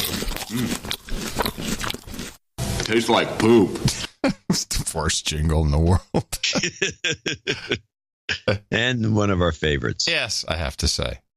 Now, that could be our show if we were having, taking advertising, phony baloney. Could you imagine? Praise. Can you imagine? Insincere, just totally insincere nonsense we'd be doing. It's not. And I got some note from some nest, well, you're always uppity about your thing and, about your status as you don't have ads and you do this and that, it's bullcrap. But it's that guy. Oh, that guy. Uh-huh. Yeah, that guy, the bullcrap guy. Mm-hmm. Anyway, it's not bullcrap. Just thought we'd give an example of something I was just taken aback. Found in the archives. The Anti-Defamation League has a database, and it is the database of hate symbols. And I had no idea there were so many seemingly, a lot of numerology actually, but seemingly innocuous symbols that are all hate symbols. Oh, God, I can imagine. I'd like to run through a couple with you. So I guess they're all related to the swastika? Well, we have 1-11. That is a numeric symbol used by the Aryan Knights. 1-11? Yes. So either 3 1s, but it says January 11th? Yeah, kind of like that. 100%. Now, I have the 100%. Yeah, I have the 100% emoji. But yeah, the little 100% emoji is a hate symbol? 100% is shorthand for 100% white among white supremacists. It is also common to create alphanumeric variations to proclaim solidarity with a particular white supremacist group or gang, such as 112% for 100%. Aryan Brotherhood. Woo! And then poor old number 12 is a hate symbol. Oh, no. Yes, the number 12 is a numeric symbol for the Aryan Brotherhood groups. As far as the numbers 1 and 2 separately, especially the Aryan Brotherhood of Texas. But wait, the number 13 is also a hate symbol. That is the numeric symbol for the Aryan Circle. Again, Texas-based racist prison gang. And then there's number 14. 14 is the numerical shorthand for the white supremacist slogan known as the 14 words. Oh, yeah, I've heard of this one. The 14 words are, we must secure the existence of our people and a future for our white children. So those 14 words. So the number 14, just showing 14, or 14 words, or 14/23. So 14, of course, references the 14 words, and 23 refers to the 23 precepts, a list of rules that the Southern Brotherhood members must follow. Same goes for 1488. Combination of two common white supremacist numeric symbols. 14 again for the 14 words, and 88 is 44 is Heil Hitler. 18, well, I don't have to tell you. It's number 1 is the A, and that's for the Adolf, and the 8 is for the H for Hitler. Adolf Hitler. Sorry, number 18, you're off the list. 21-2-12. Nice palindrome. Oh, no. Hate symbol. Members of the Unforgiven, a Florida-based racist prison gang, used numeric symbols 21-2-12 as a slogan. The 211 crew, the 23 hand sign, the 2316, 28, 318, 33-6. The number 33 is used by the Ku Klux Klan adherents to signify the Ku Klux Klan. Since the 11th letter of the alphabet is K, 3 Ks signify KKK or the Ku Klux Klan. Klan members will frequently follow this with the number 6 to indicate the historical era. I mean, 38, 43, 5 words, 511, 737. Hello, Boeing. The number 737 is a numeric symbol used by Public Enemy Number 1, PENI, a California-based white supremacist gang, which presents on California streets and in its prisons. The number 737 corresponds to the letters PDS on a telephone keypad. That stands for Penny Death Squad. Holy crap. 83 is a hate symbol. 88, we already went through that. It just keeps on going, John. All these numbers. This sounds like this is like ridiculous. And then they talk about the number 13 and never mention MS-13, the very nasty Mexican. No, John. This is only for white people. ABC is as racist as 1, 2, 3.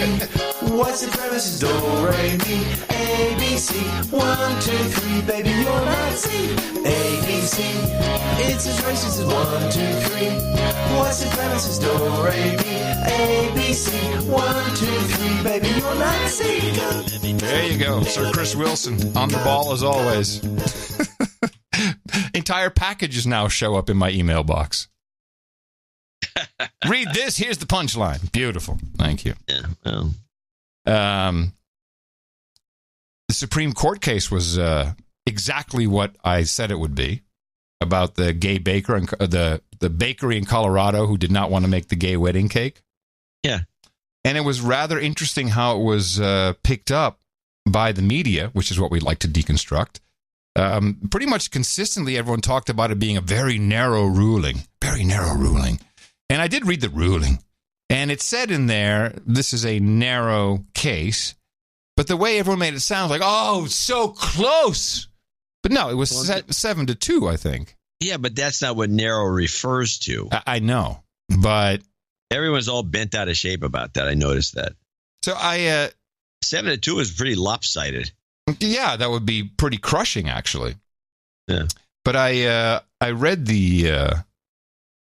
the ruling, and beside there being a very distinct artistic freedom piece in it, Colorado's law, actually does not recognize same-sex marriage, which was also a part of the ruling. It's like, yeah, isn't that interesting? Now, that, of course, was completely interpreted differently by the ladies of The View. The Supreme Court sided with Colorado baker Jack Phillips, who refused to bake a cake for a gay couple, citing religious objections and artistic freedom. Yeah, so it was based on an artistic endeavor. So, for instance, I'm an artist. I'm a stand-up comic. I'm just giving myself an example. I'll just use myself. Yeah, clang that. I'm going to play that again. Clang her when she says that. I'm an artist. I'm a comedian. It was based on an artistic endeavor.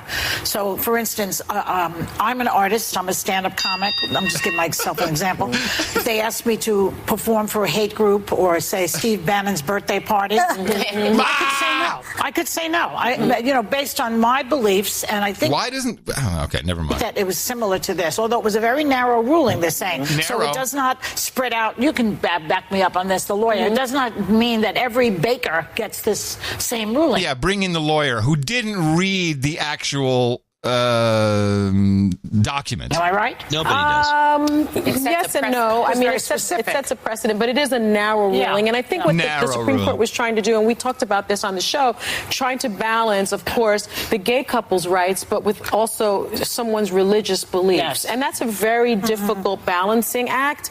No, it's not. And that wasn't the main part of the decision. It was you can't force someone to be creative on demand. And especially not when you have other bakeries in Colorado who refuse to make, and this was a good gambit, I didn't know it took place, who refused to make an anti-gay wedding cake. Interesting. That was a good setup, whoever did that. There were 3 or 4 bakers who said, I'm not going to put an anti-gay wedding cake together. You can't force me to do that. Not surprised by the decision. I thought that was going to be the decision when we talked about it. But I want to read it more. Yeah, how about reading it at all, you ditz? At length before I... At length. I want to read it at length. You didn't read it. Creativity. It's not... It's also about religious beliefs. Due to his religious beliefs, he also didn't make Halloween cakes, adult-themed party cakes, and although he didn't want to make a wedding cake, but he would make the gay couple he would serve gay people and sell to them, just not the wedding cake, which was something he specified here. I found he was a very lovely man and very rooted in his beliefs. I disagree with this because I just disagree on its face. I love the gays, but wow. I love the gays. She said, I love the gays. I love the gays, which means all gays are the same. Gays. That's an incredibly bigoted statement. Yeah. Because I love the gays. Really? I'll introduce you to a couple of gays you may not like, lady. Lovely man and very rooted in his beliefs. I disagree with this because I just disagree on its face. I love the gays. I love the gays. I love the gays. The gays. They're so great to go to parties with. Jeez. Two, I think it's also a slippery slope because I think when you start allowing people certain freedoms based on almost the discrimination of someone else, even if it's just the wedding cake, where do we stop? Slippery slope? What slippery slope? But I love that they take this bakery, which is and I'll just reiterate my position, which turns out is the Supreme Court's position in general, is if you cannot refuse to serve someone, a product that you have in your store, that would be discrimination. And we have protected classes, and I'm pretty sure the gays are not protected in Colorado or anywhere for that matter. But, you reserve the right not to serve anybody, but you're a dick. It's like, then you're clearly a bigot if you don't want to serve someone an existing product. But to force someone by law to make something they don't want to make, I don't care what it is. Yeah, who is for it? It doesn't matter. You can't. Imagine this: someone going to the court and suing the No Agenda show for not talking about something. I'd like to know, and the thing that's not discussed, and you're not mentioning, is your article, your piece. Who voted no? Oh, who were the 2 people? Well, who do you think? Ginsburg would be one of them. Yes. I don't know who the other one. And the other one, not Sotomayor. Sotomayor was all in. Who was the other one? Troll Room should know. That is an obvious one. The only real obvious one is Ginsburg was just a dipshit, to be honest. RGB, as she's called. She has this gang name now. Yeah, it's true. The OGRGB. The troll room doesn't know either. Sotomayor was for it. Sotomayor was for it. Well, thanks. Who could be? Breyer? Kennedy? Kennedy? No, I don't think so. Well, there you go. Yeah, we won't know. Somebody needs to know this. This is the thing that's important to me. Okay. But we're on the topic of discrimination. I think I got a little ageist clip here. Is this about IBM? No, it's about a new show coming up. Because I was reading that IBM is some court case. Apparently, for the past maybe 5 years, they've been letting go over 20,000 people who were over 40. Curiously, this is 40. This is the same kind of thing. This is on ABC, one of the horrible networks. And when they get rid of Roseanne, and they would put this on. This, I think, is going to replace Roseanne. It's called The Rookie. And yeah. I saw a preview of this. And it's about a 40-year-old guy who becomes a rookie cop. And the line, which is going to be hard to hear, but it's about 2/3 of the way through it. The black woman, and they have a lot of stories now. They've introduced a lot of black characters. They did it with black women, not black men. Black men, they have a wide range of characters they play. But black women always play some horrible person. And I don't know why they're doing it. And I think the black community should be up in arms about it. But they're just dicks. And this black woman, this black woman's a dick. And she says that's because you're old as hell. Officer John Nolan, I'm here to work and I won't let you down. You get to ride with the 40-year-old rookie. Sergeant Gray does not appear to be a fan of my presence. Because you're old as hell? The Rookie, coming this fall. Yeah, it's ageist. Because you're old as hell? Yeah. But I want to know, we have cops that listen to this show. 40's not old. 40's not old. 40's not old. Jeez. But apparently on this show on ABC, 40's old as hell. Hey, if you're 40, you're old as hell. I'm 53, and you're over the hill, man. I ride better than the 25-year-olds in spin class. So I don't know what's wrong. They give up. They got no stamina. They have just. Can I just lose the weight without doing anything? By the way, it was Sotomayor. So it was OGRGB and Sotomayor. They were against it. Everyone else was for. Yeah, forced labor. They'd probably be for slavery too. Those two. Seriously, that's what it is. That's what it amounts to. You have to do what I say. Yes. Anyway, so you had some tech news. You told me you had some tech news. You did your tech news thing, and I more I think about it, the more I'm going to put it off, because what I want to talk, I need to have the details, the names, and some of the stuff. But some new it says Windows has gone to this new version. There's a couple of little gotchas in there that I get. I say, what is this? Well, tell me about it. What is? I have the new version. Yeah. What's the problem? Okay, now you go. I see. I can't run the new version on my NUC. Because it's an old beta. I have the new version. But there's used to be right next down at the bottom of your screen. Do you have this crap at the bottom of the little icons? Yeah, I got crap here, yeah. Okay, now you see the open box? It's a search box? Yeah. You see that little thing next to it? The circle? Is it a circle? Oh, you mean I know what you mean. Yes, the task view is what it says.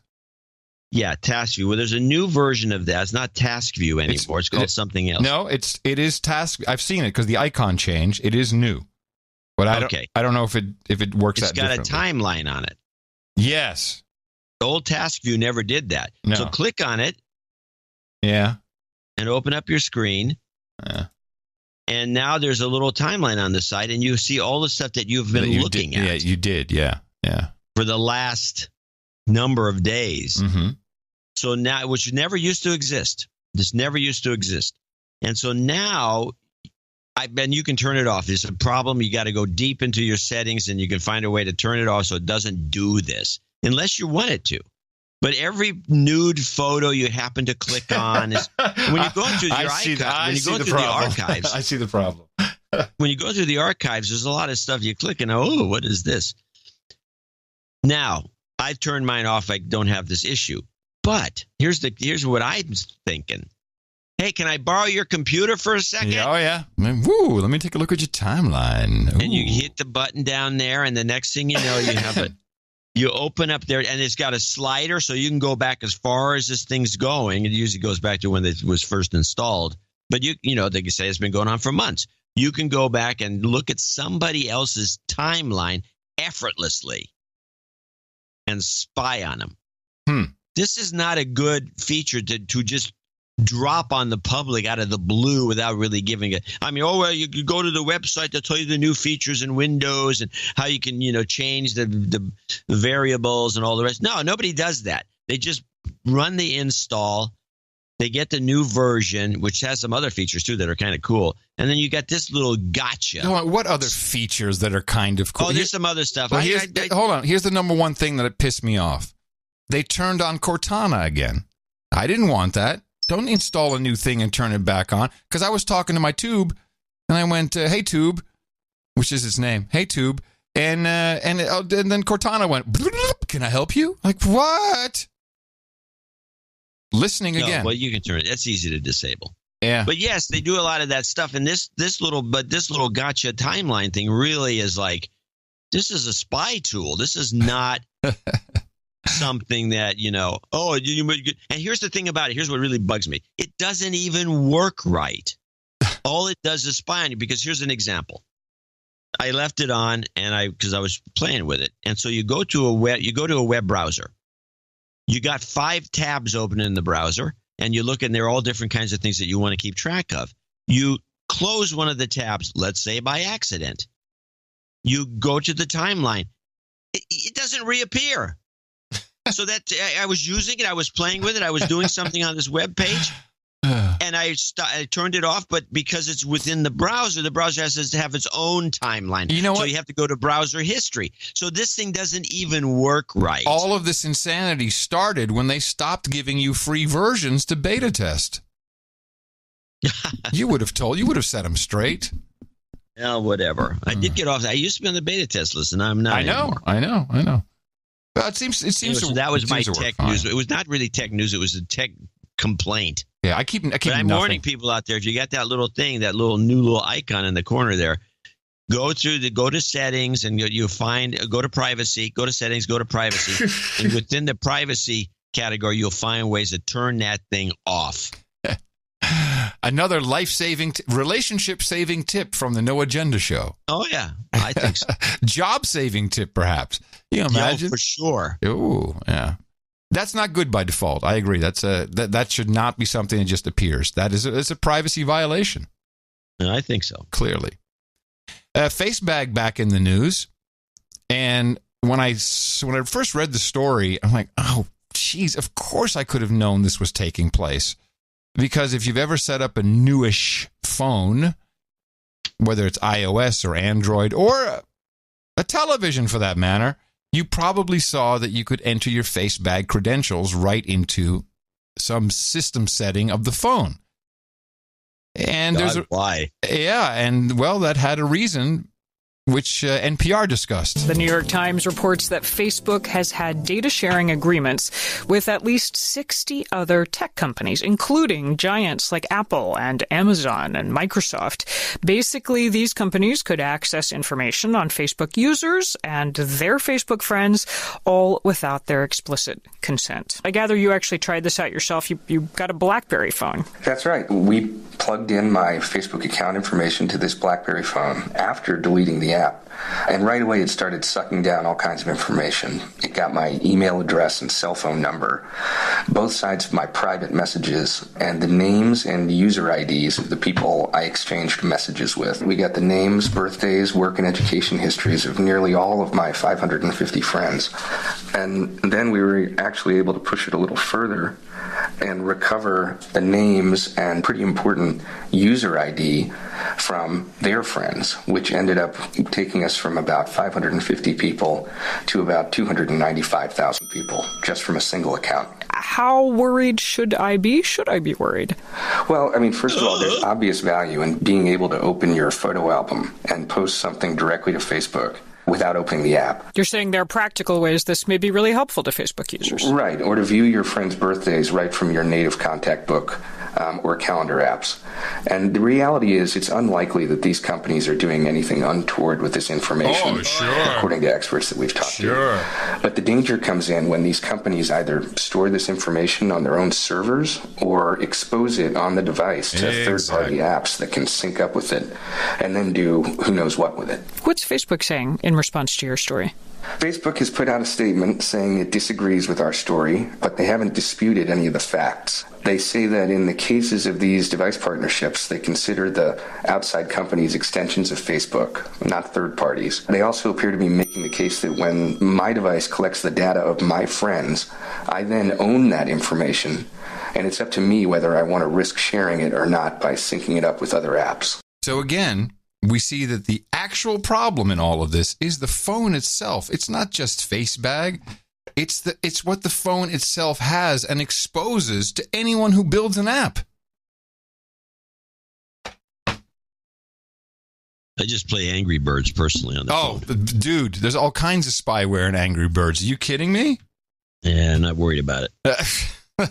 Well, you should be.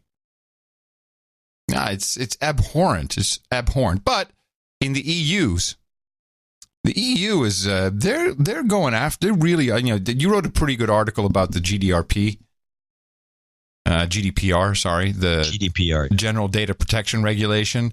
And what was your summation? Was basically nothing will ever happen. There will be some complaints. My summation was what it turned out to be. I don't like it, and I think it's a way to gouge American companies if they get away with it because they love to do that. Mm-hmm. But it turns out that the way all these things work with high-tech companies is that it always does a fallback to best practices. Mm-hmm. And so what will happen will be some organizational crop up, some bogus organization that all these big companies will pay $10,000 a year to become members of, and they'll develop these best practices. And then everyone will just follow the leader, and they all do these best practices. So if anybody gets sued over anything, they can go to court and say, hey, we follow best practices. We do. This is all you can do according to this group. Right. That says that this is all you can do. The rest of it's bogus. And so they makes themselves harmless, blameless. I mean, they can't get sued. And this is how it always boils down. It's just another scam. It's just a whole thing. Well, here's the latest that the EU is doing, and this is a new regulation that is, I think it's still in proposal. Yes, I've heard about this. This is good. Yeah, it's good and it's not good. It's good because it's good that you're talking about. Yeah, but it's not good because they're very vague.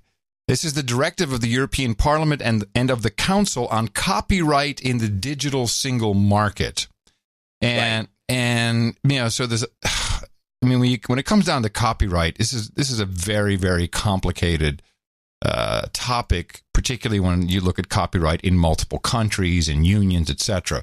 But coming out of this is something clearly aimed at the Googles and the Bings, as the measure that is being proposed in this draft, which I think maybe they endorse it or they vote on it tomorrow. I've got to check. So this measure would allow press publishers to ask search engines to pay them for showing articles for up to 1 year after publication. There was an original proposal which had foreseen giving publishers the right to ask for payment for up to 20 years. It also forces YouTube to seek a license from every single rights holder for displaying their content. And this is very interesting when it comes to music video. YouTube has really been ripping off artists to an extreme amount with how they monetize music videos. So I think that this, and moreover, because it's so vague and they're not really stating anything. It's in the show notes. But you can see where this is headed. This is the same thing that happened to cable networks. At first, it was like you set up a cable. This is a classic example of what, I don't know what to call it, but a switchback might not be a bad word, where the cable networks are all of a sudden doing everybody a favor, and they are they've got the cable so you can see the San Francisco stations in some rural area because they have this used to be called the community antenna. Ah, yeah. And so it was doing everybody a favor. And then the cable networks said, hey, you should pay to be on this. And they started saying, you guys should pay to be on this network because we're rebroadcasting your stuff. And that sounded like a good idea for a while. And then all of a sudden, as the cables became more important than over the air, which is still available everywhere, it got turned around. And all of a sudden, you should be paying us to reproduce our content. And so it just switched. It turned around. Instead of us paying you, you pay us. And that little debate shows up as a major trend. It happens everywhere. And it was just a matter of time, it seems to me, before Google had to pay. I mean, because at first it's like you wanted to be on Google. Let me back you up on that. MTV had a huge issue. They had the music videos, and of course they had a blanket license, which you have to play into for any kind of music. But to get around, I think it was the sync rights. It was the sync right because there would be no royalty for the video director. Anyway, long story short, what MTV, they had a consent decree, and the agreement was at the beginning and end of every video within the first 10 and last 10 seconds, every music video, they would show the album that the song was from. That was for the record labels because like, oh man, people don't want to buy albums anymore. And the second was they had to show the video's director. So giving credit was how they kind of got around paying for some of that. But now we have, and I'm always suspicious of these groups. I love this. SaveYourInternet.eu. This thing has Google written all over it. Don't let the EU break our internet. Tell your member of European Parliament to save it before June 20th. June 20th, the European Parliament will vote on the copyright directive. Members of the Parliament are the only ones that can stand in the way of bad copyright legislation. Tell them you need to protect your internet. Now, when you read this thing, this whole website, it's not, especially Article 13, I guess is what they're talking about, doesn't really explain what the problem is. They just have little cartoons. You should look at it, John. SaveYourInternet.eu. So here it is. Article 13 threatens blogging platforms. And there's a girl there like, let me blog. Article 13 threatens gamers that live stream. And there's a gamer in a chair going, let me live stream. Article 13 threatens discussion platforms. And there's a little Reddit with a girl, let me comment. Article 13 threatens the sharing of memes. Oh, no. Oh, they're breaking the... It's SaveYourInternet.eu. Oh, okay. And Article 13 threatens the sharing of parodies. Oh, let me parody. Hold on, let's take a look at Article 13. This is not pissing me off. What are these people doing? Do you see this website? Doesn't it look like I'm looking at it now. Doesn't it look like basically a total Silicon Valley job? Scam of it looks a little more amateurish than I think Google could accomplish in this day and age, maybe 10 years ago. But I don't know who's. It's okay. Now you see all. It's dumb. Now look at all of those things at the bottom, what it threatens, and I'm going to read Article 13 to you. Okay, so you see all the things like, it's going to. I won't be able to live stream. By the way, the group involved in this, it would have to be on this list, and I don't see Google, but I do see. I can't even read the first. Electronic Frontier Foundation looks kind of like their work. Creative Commons, Wikimedia, Civil Liberties for XNet, a lot of who knows who these people are stuff. It's got to be one of these guys. But who? Right. Yeah, well, it's all private. The domain names are all private. I tried to figure that out. This, by the way, to me is a giveaway that somebody's behind it. I mean, why would you do that? Why would you make something that's supposed to be so for humanity private? You hide it, anonymize the owner of the website. Give me a break. So Article 13, I'm looking at, I presume this is this is Chapter 1, Chapter 2. Article 13, here we go. Use of protected content by information society service providers storing and giving access to large amounts of works and other subject matter uploaded by their users. This is user-generated content. Right. I think we should. It's just 3 paragraphs. I think we should go through this. Okay. 1. Information society service providers. This is new. Information society service providers. What the hell is this? That's new. It used to be information providers, information service providers. But what is this society business? What's it called again? Information society? Yeah, information society service members, service providers. So I guess if you're an information society, well, maybe there's a definition. Hold on. I'm looking it up. Keep reading. I want to see the document. It might be in the document itself if they have a definition. Let's just see. Nope, they don't. Okay. And I'll interrupt. Yes. Now I got to go back to the top here. Where are we? Where are we? Where's 13, people? I just lost it. Jeez, this is a big document. Okay. Here we go. Article 13. But while you're trying to find your way, I'm trying to get back. Here it is. I got it. Information society service providers that store and provide to the public access to large amounts of works or other subject matter uploaded by their users shall, in cooperation with rights holders, take measures to ensure the functioning of agreements concluded with right holders for the use of their works or other subject matter, or to prevent the availability on their services of works or other subject matter identified by rights holders through the cooperation with the service providers. Those measures, such as the use of effective content recognition technologies, shall be appropriate and proportionate.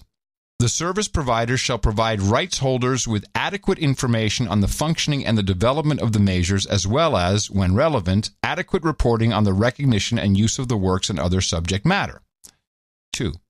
Member states shall ensure that the service providers referred to in paragraph 1 put in place complaints and redress mechanisms that are available to users in case of disputes over the application of the measures referred to in paragraph 1. Oh, this is juicy.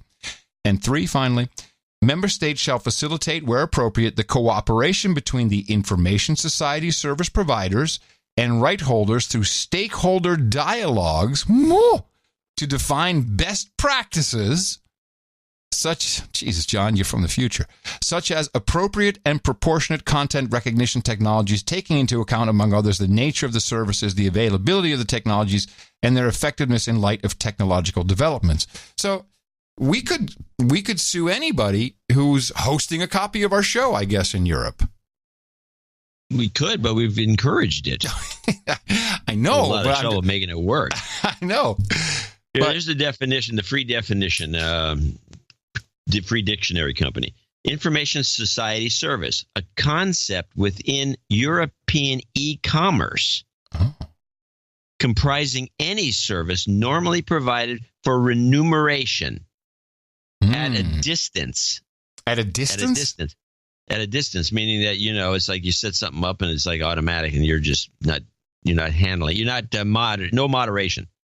By means of electronic equipment for the processing, including digital compression and storage of data, and at the individual request of a recipient of a service. It covers internet service providers. See also caching and hosting. It's a hosting, it's a... Well, this is not just hosting. This is for Facebag, Google, Bing, it's for everybody. Yeah. And what you're seeing is the news media saying, "Oh, this is great. Yeah, vote that in." And then Google will have to pay us, bitches. Pay us for the news, which is, of course, a very adversarial position to take, and may not be the best way to go for them, because then no one will read their stupid news.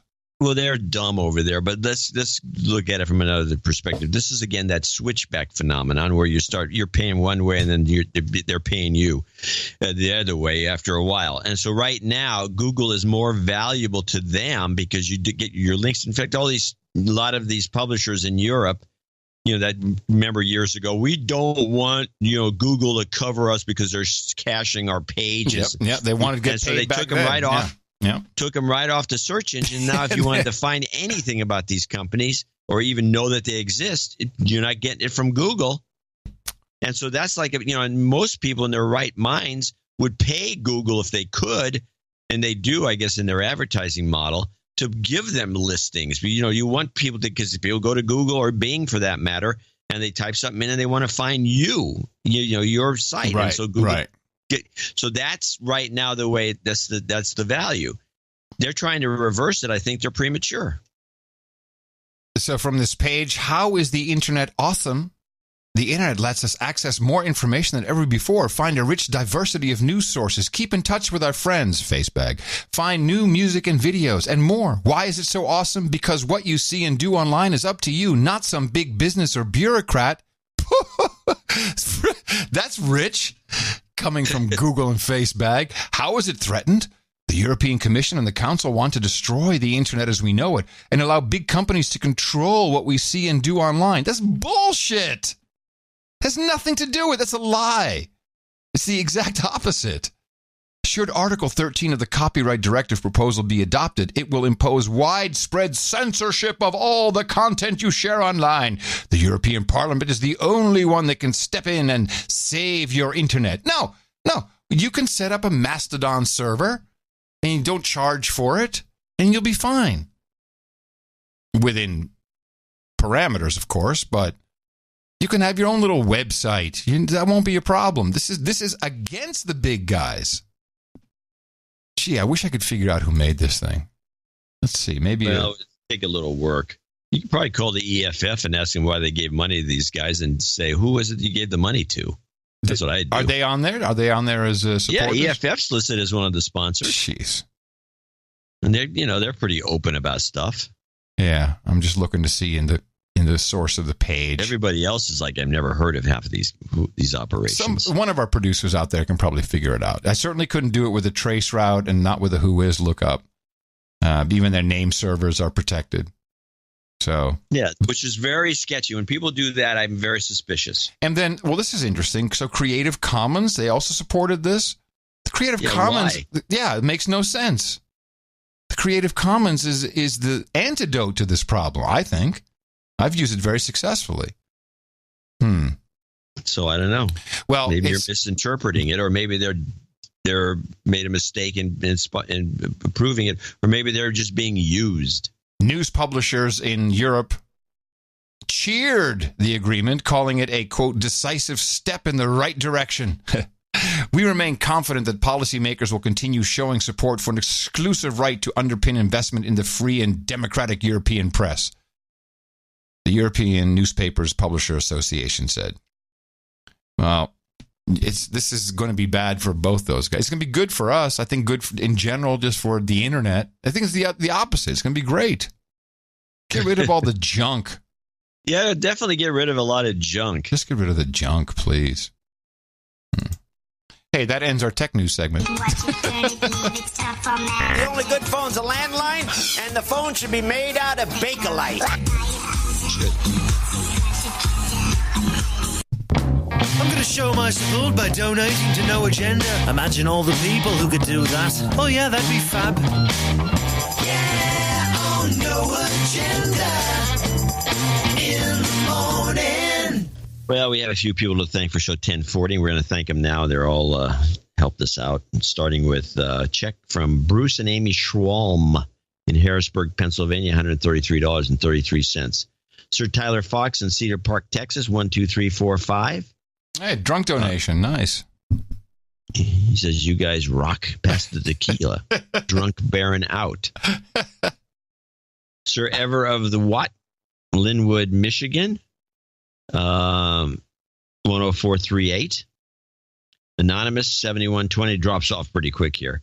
7120. Thomas Novak, and one of my favorite towns besides Gnawbone, Indiana, is Saudi Daisy. Yes, Tennessee. You have a note from him. Yeah, Thomas Novak will be knighted today. I believe so. So if you could find the note, that would be handy.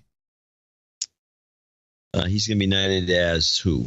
He's going to be knighted as Sir Feste? F-E-S-T-E? Yeah, he actually sent me a couple of things. He sent me some reads for the pre-show, because, you always ask me to read something. He sent a bunch of stuff.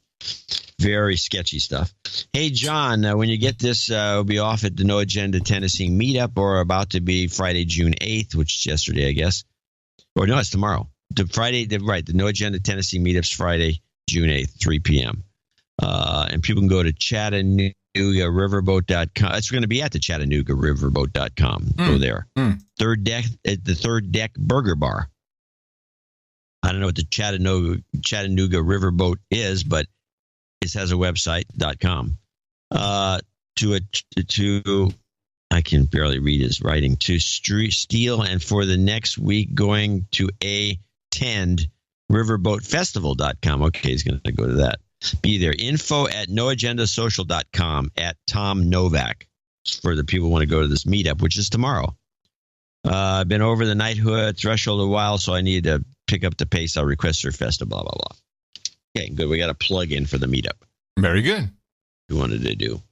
Onward. That was Thomas Novak. Jeffrey Sewell in San Jose, California. You know, we had what's his first name? Sewell was the Department of Defense. He was the war head of the Department of War, which we used to have a Department of War. This was Sewell. He's very famous, and for some reason I can't remember his first name at the moment. But I didn't realize that when they assassinated Lincoln, they shot him too. Oh, I didn't know this. Didn't know it either. I got to look into that. Sir Chris of the Low Earth Orbit. Or anyway, Sewell is San Jose 5678. Sir Chris of the Low Earth Orbit, Houston, Texas 5638. Stephen Schnabel 5538. Gavin Haberfield 5338. These are the leftovers from the thing we did with 38 and 37.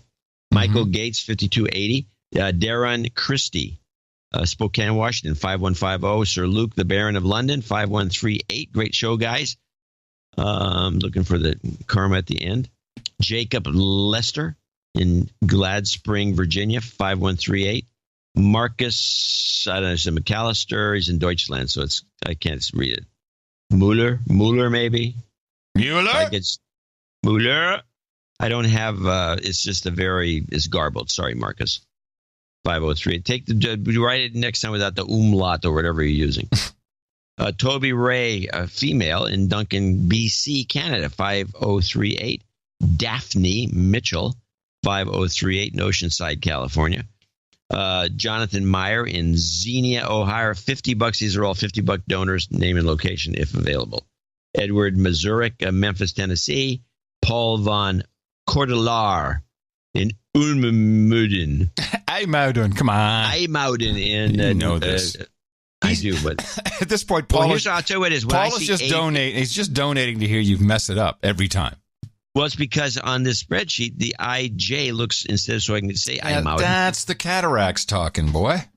It's the cataracts. Yeah, that's what it is. Yeah. Joseph Pumphrey in Brandon, Mississippi. David Schlesinger in Rosemont, Illinois. Matthew Januszewski, Sir Matthew, if I'm not mistaken, in Chicago. Villarreal in Mercedes, Texas. Robert Clayson, Sir Robert, if I'm not mistaken, in London. Todd Moore in Arlington, Virginia. Jason Deluzio in Chatsford, Pennsylvania. And last but not least, Sir Brett Farrell in Oklahoma City. I want to thank all these folks for producing show 1040. Yeah, and grabbing one from the bin here, from a little bit lower down, as it was okay to read it on the air, from Rick and Charlene Brandon. In the morning, gentlemen, we have just made our first donation to your show from profits we've received through our online business, Brandon Creations. Amount was $15.25, and Charlene put it in, donated. Our line currently consists of handmade jewelry made by my wife, Charlene, with plans to add blacksmith items created by myself once the skills develop. So they're just giving us a part of their profit. Good. That's really nice. Yeah, well, maybe some jewelry would be good, too. Yeah, send us some jewelry. They do say they're working towards their knight and damehood, and they humbly request a double de-douching. I'll give you that. You've been de-douched. We'll just have to leave it into one if you don't mind. And for all those who need jobs, jobs, jobs, and jobs. Let's vote for jobs. You've got... karma. And we thank everybody very much for supporting the show. We have another one coming up on Sunday. Please remember us at Dvorak.org/NA. It's a birthday on No Agenda. Well, short, sweet, and simple today. Only one birthday. Two. Tiffany Fielder. She turns 33 tomorrow, and we have a double magic number. Sir Tyler Fox turned 33 on the 6th. Happy birthday from everybody here at the best podcast in the universe. And then we only have one knighting for today, so grab your blade. There's a guy right here. Yes. Thomas Novak. Come on up. Pop up. Yeah, you can take the steps over there. It's easier. All right. Up here next to the lectern. Yes, you, my friend, will take your well-deserved spot here at the round table of the No Agenda Knights and Dames for your support of the program in the amount of $1,000 or more. And I hereby am very proud to pronounceate the Surfest 12th night of the No Fixed Abode. For you, my friend, we have Hookers and Blow, Rent Boys and Chardonnay. We've got Steel Reserve and Black Milds. We got Pog and Poi, Dame Elisa's Limoncello and Salmon, Rabbit Meat and Goat Milk, Dr. Pepper and a Quick Handy, Boobs and Stinky Tofu. We got Breast Milk and Pablum, Ginger Ale and Gerbils, Vodka and Vanilla, and Mutton and Mead. Excuse me. Head over to noagendanation.com/rings and input your details, and Eric the Shield will get that to you as soon as possible. Could take a couple weeks. We order them in bulk. Once we have them, there was a complaint the other day. It took months. I'm happy I got it, but it took months. Yeah, that's because unlike a store who has 15 size 7s, we can't afford to stock all these different sizes. And I think run out. We tried that at the beginning, and it was a very bad idea because we were left over with a whole bunch of sizes, that didn't fit any of our producers or our knights and dames. So that's why it takes a little bit. And we thank Eric the Shill for always doing that. Let me see. Well, I've got something I want to play. All right. They had this guy, there's an ITV report that was played on independent television network out of England that is played, that PBS uses a lot to report a lot of crazy stories. And they put this in here, and I'm wondering why this was played at all.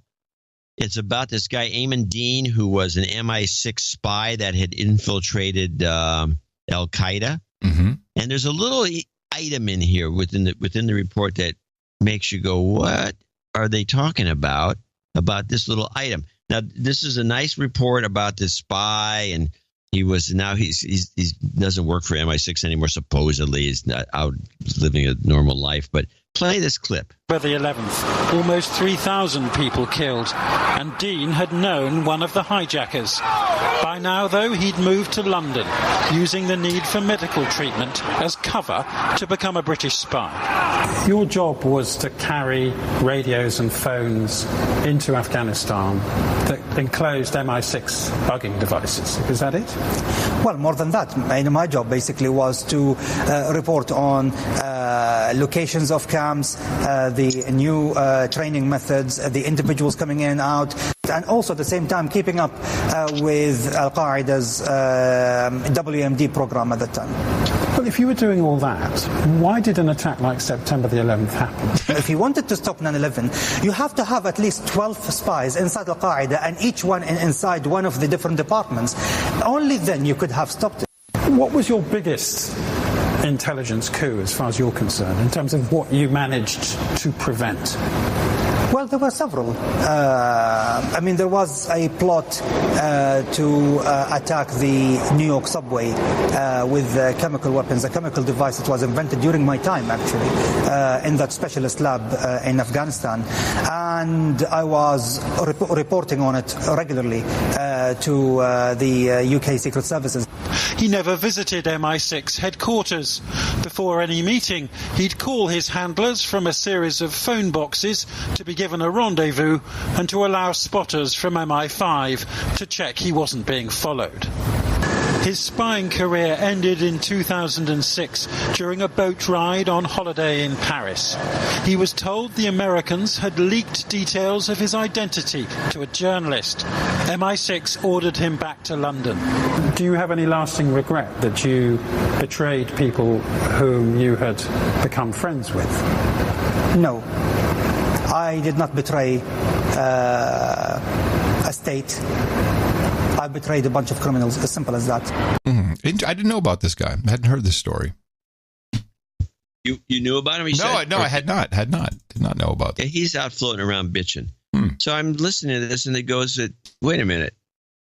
Somehow somebody in the United States was telling reporters about this guy, and they had to pull him. It was like somebody compromised. Was it a spy and a spy? What was the deal? I couldn't figure it out. And so I looked into the leadership of the CIA, and it has to be CIA because they're the counterpart of MI6. Yeah, and they would know about this guy, especially if he was talking about putting bombs or doing gas and subway stuff. Yeah.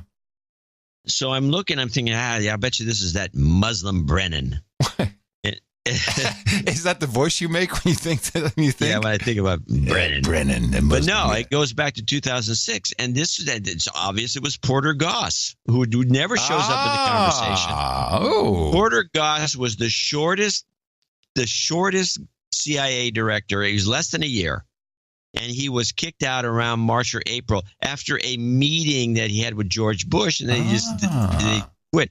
And they never said why. If you look at his Wikipedia page, you notice he was out in March or April of 2006. And they brought in Michael Hayden, who stayed in there till 2009. It's doubtful it's Hayden, who's kind of a freak. And so it had to be Goss. And what was Goss doing? Slipping information like this to reporters. And then obviously he didn't stay in the office for long after that. But it seems pretty. What was going on? But is it common for the CIA to just tell reporters about MI6 guys? Why wasn't somebody arrested for this? What isn't it illegal to out a spy? Yeah, you can go to jail for it. Yeah, well, how come nobody went to jail for this? I don't know. And who was the reporter? There's a lot of untold stuff here, but I just find so what's your conclusion? The guy drops a bomb. What? What's your conclusion? I think I don't have anything further to say except that Porter Goss seems to be somehow involved in it because it makes sense with the timeline. And he was so short-lived in that office. But it's like, is this go on a lot? Or how did this happen? I don't know any of the details. They don't say anything. But this guy's obviously outed himself as a spy, and I think it's for that reason. And when he says it in this interview, the guy the interviewer changes the subject. If they was talking to me, I'd say, what? Who did that? Who was it? What do you know about this? About the leak to the reporter? Yeah, because it's going on now. And this was on what? Oh, on ITV, you said. Interesting. It was on ITN, but it was on PBS, but it was an ITN report. But and it was like a sore thumb. It made no sense. But how does it fit into today? It doesn't. The CIA's got leakers. Oh, gee! Wow, John. Big development. I'm a genius. Big development there. I got a twofer here. I got a story and a clip and a little story that goes with it. You probably heard this. The data of more than 92 million users of the genealogy website MyHeritage has been leaked after a security breach. The company announced that it learned about the breach yesterday. They say it happened back in October of last year. MyHeritage says it was discovered by a security researcher who found email addresses and hashed passwords on a private server outside of the company's website. The company has set up a 24/7 security customer support team, and they say they believe that only user emails were exposed. MyHeritage says information about family trees and DNA data were not affected. I've always said these centralized systems are no good, and I guarantee they've never been any good. I guarantee you, LifeLock or Equifax, LifeLock, one of these guys, where you have everything stored, down to your passport and all this stuff. Those guys are going to get hacked too. It's unavoidable. It's the law of Professor Ted's law. You just can't get around it. But this is relatable to, and I did not know this bill had passed. One of our producers a while ago, I'm going to say maybe almost a year ago, certainly 7 or 8 months, had told us about this rapid DNA. Do you remember that? Vaguely. Well, the Rapid DNA Act of 2017 passed, and the president signed it. And I want to share, just to remind you what it does. The Rapid DNA Act establishes a system for rapid DNA's nationwide coordination amongst law enforcement departments by connecting it to the FBI's Combined DNA Index System. Now, this Combined DNA Index System is very important because, and we knew this from our producer, it can analyze and match DNA in minutes. In minutes, I tell you. Versus, just like CSI. Versus the month, week, month, or sometimes annual, just years it would take for this to happen. So this is new technology, and no one's really talking about it. And I'm not well versed in DNA stuffs at all. Well, Illuminatia is. Good, but she needs to look into this. She is. I could be wrong. She needs to send us a report immediately. The Electronic Frontier Foundation expressed doubts about the accuracy of rapid DNA, which is too late now because it's done, it's approved. Rapid DNA, quote, rapid DNA only has been tested on single source samples, like a swab taken directly from a person's inner cheek. And yet, rapid DNA manufacturers are trying to convince law enforcement agencies to buy these machines to get through their backlog of rape kits and for low-level property crimes, situations where there's a very good chance the DNA came from multiple people, some of whom may had no connection to the crime at all. So there's still all these doubts about DNA. But we've been programmed to believe in it. It's science, after all. Yeah, they can put a new eyeball on you. So I'm sure they can do this. Yeah, they can do that. No problem. Look into rapid DNA. So there's a couple things going on that need to be discussed. I do have a 5-minute clip blitz of 6 clips. You want to do that now? Do that whenever you want. Okay, I will call for it. Yes. Okay. Comey's going to be lambasted by a report. Did you hear about this? Is this the OIG report? I think it might be. Yeah, where is this about the lures? I don't know about that, but play the clip.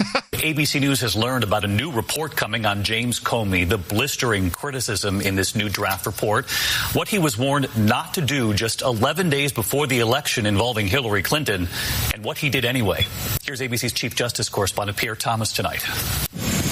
Hillary Clinton was on a flight to Iowa when it happened. FBI Director James Comey revealing it reopened the investigation into her emails. A stunning October surprise just 11 days before the election. I learned about it on the campaign plane, and I was stunned, to be honest. I didn't know what to think about it because I knew there was nothing there. I was just dumbfounded. I thought, what is he doing?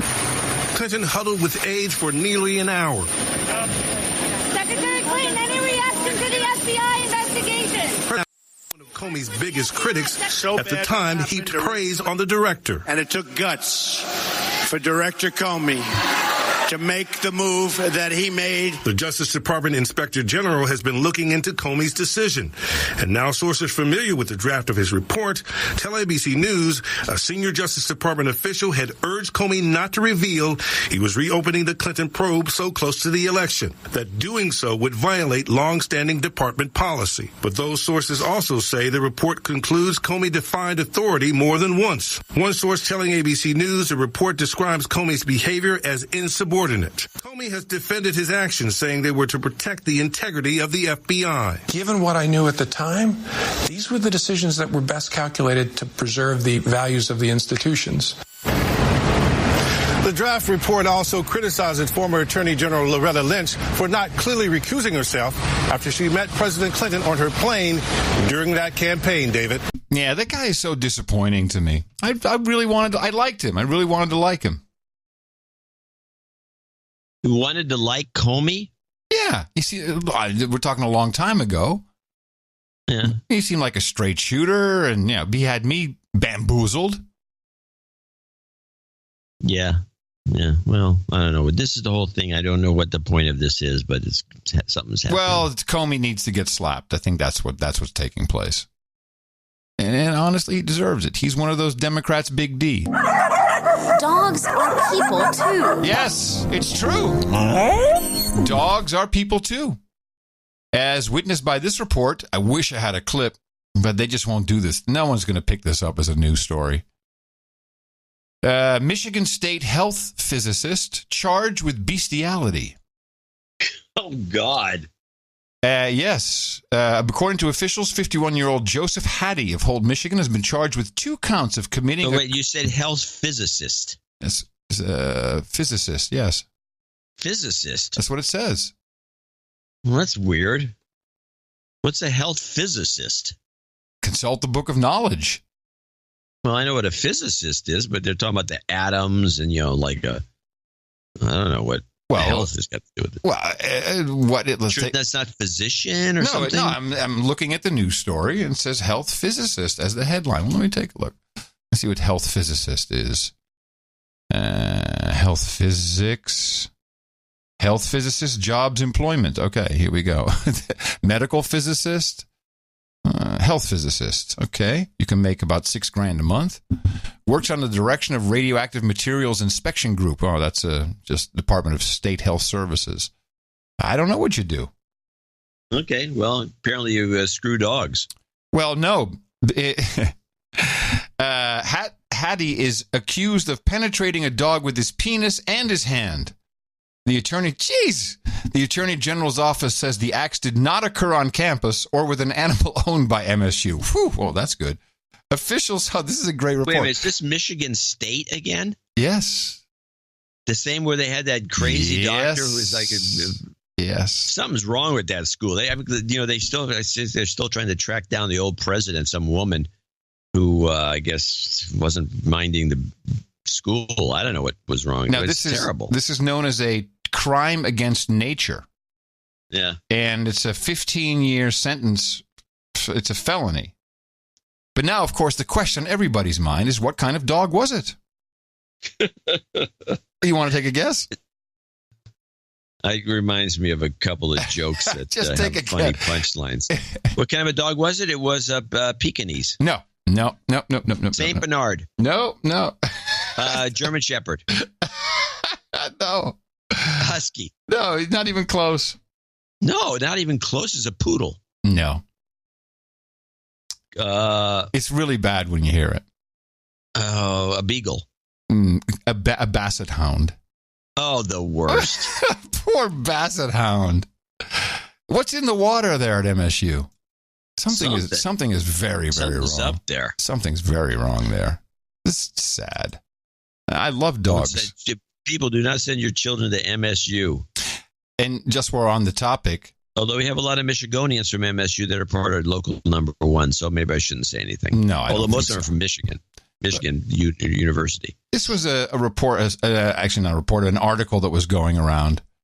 As scientists, let me just see where these scientists were from.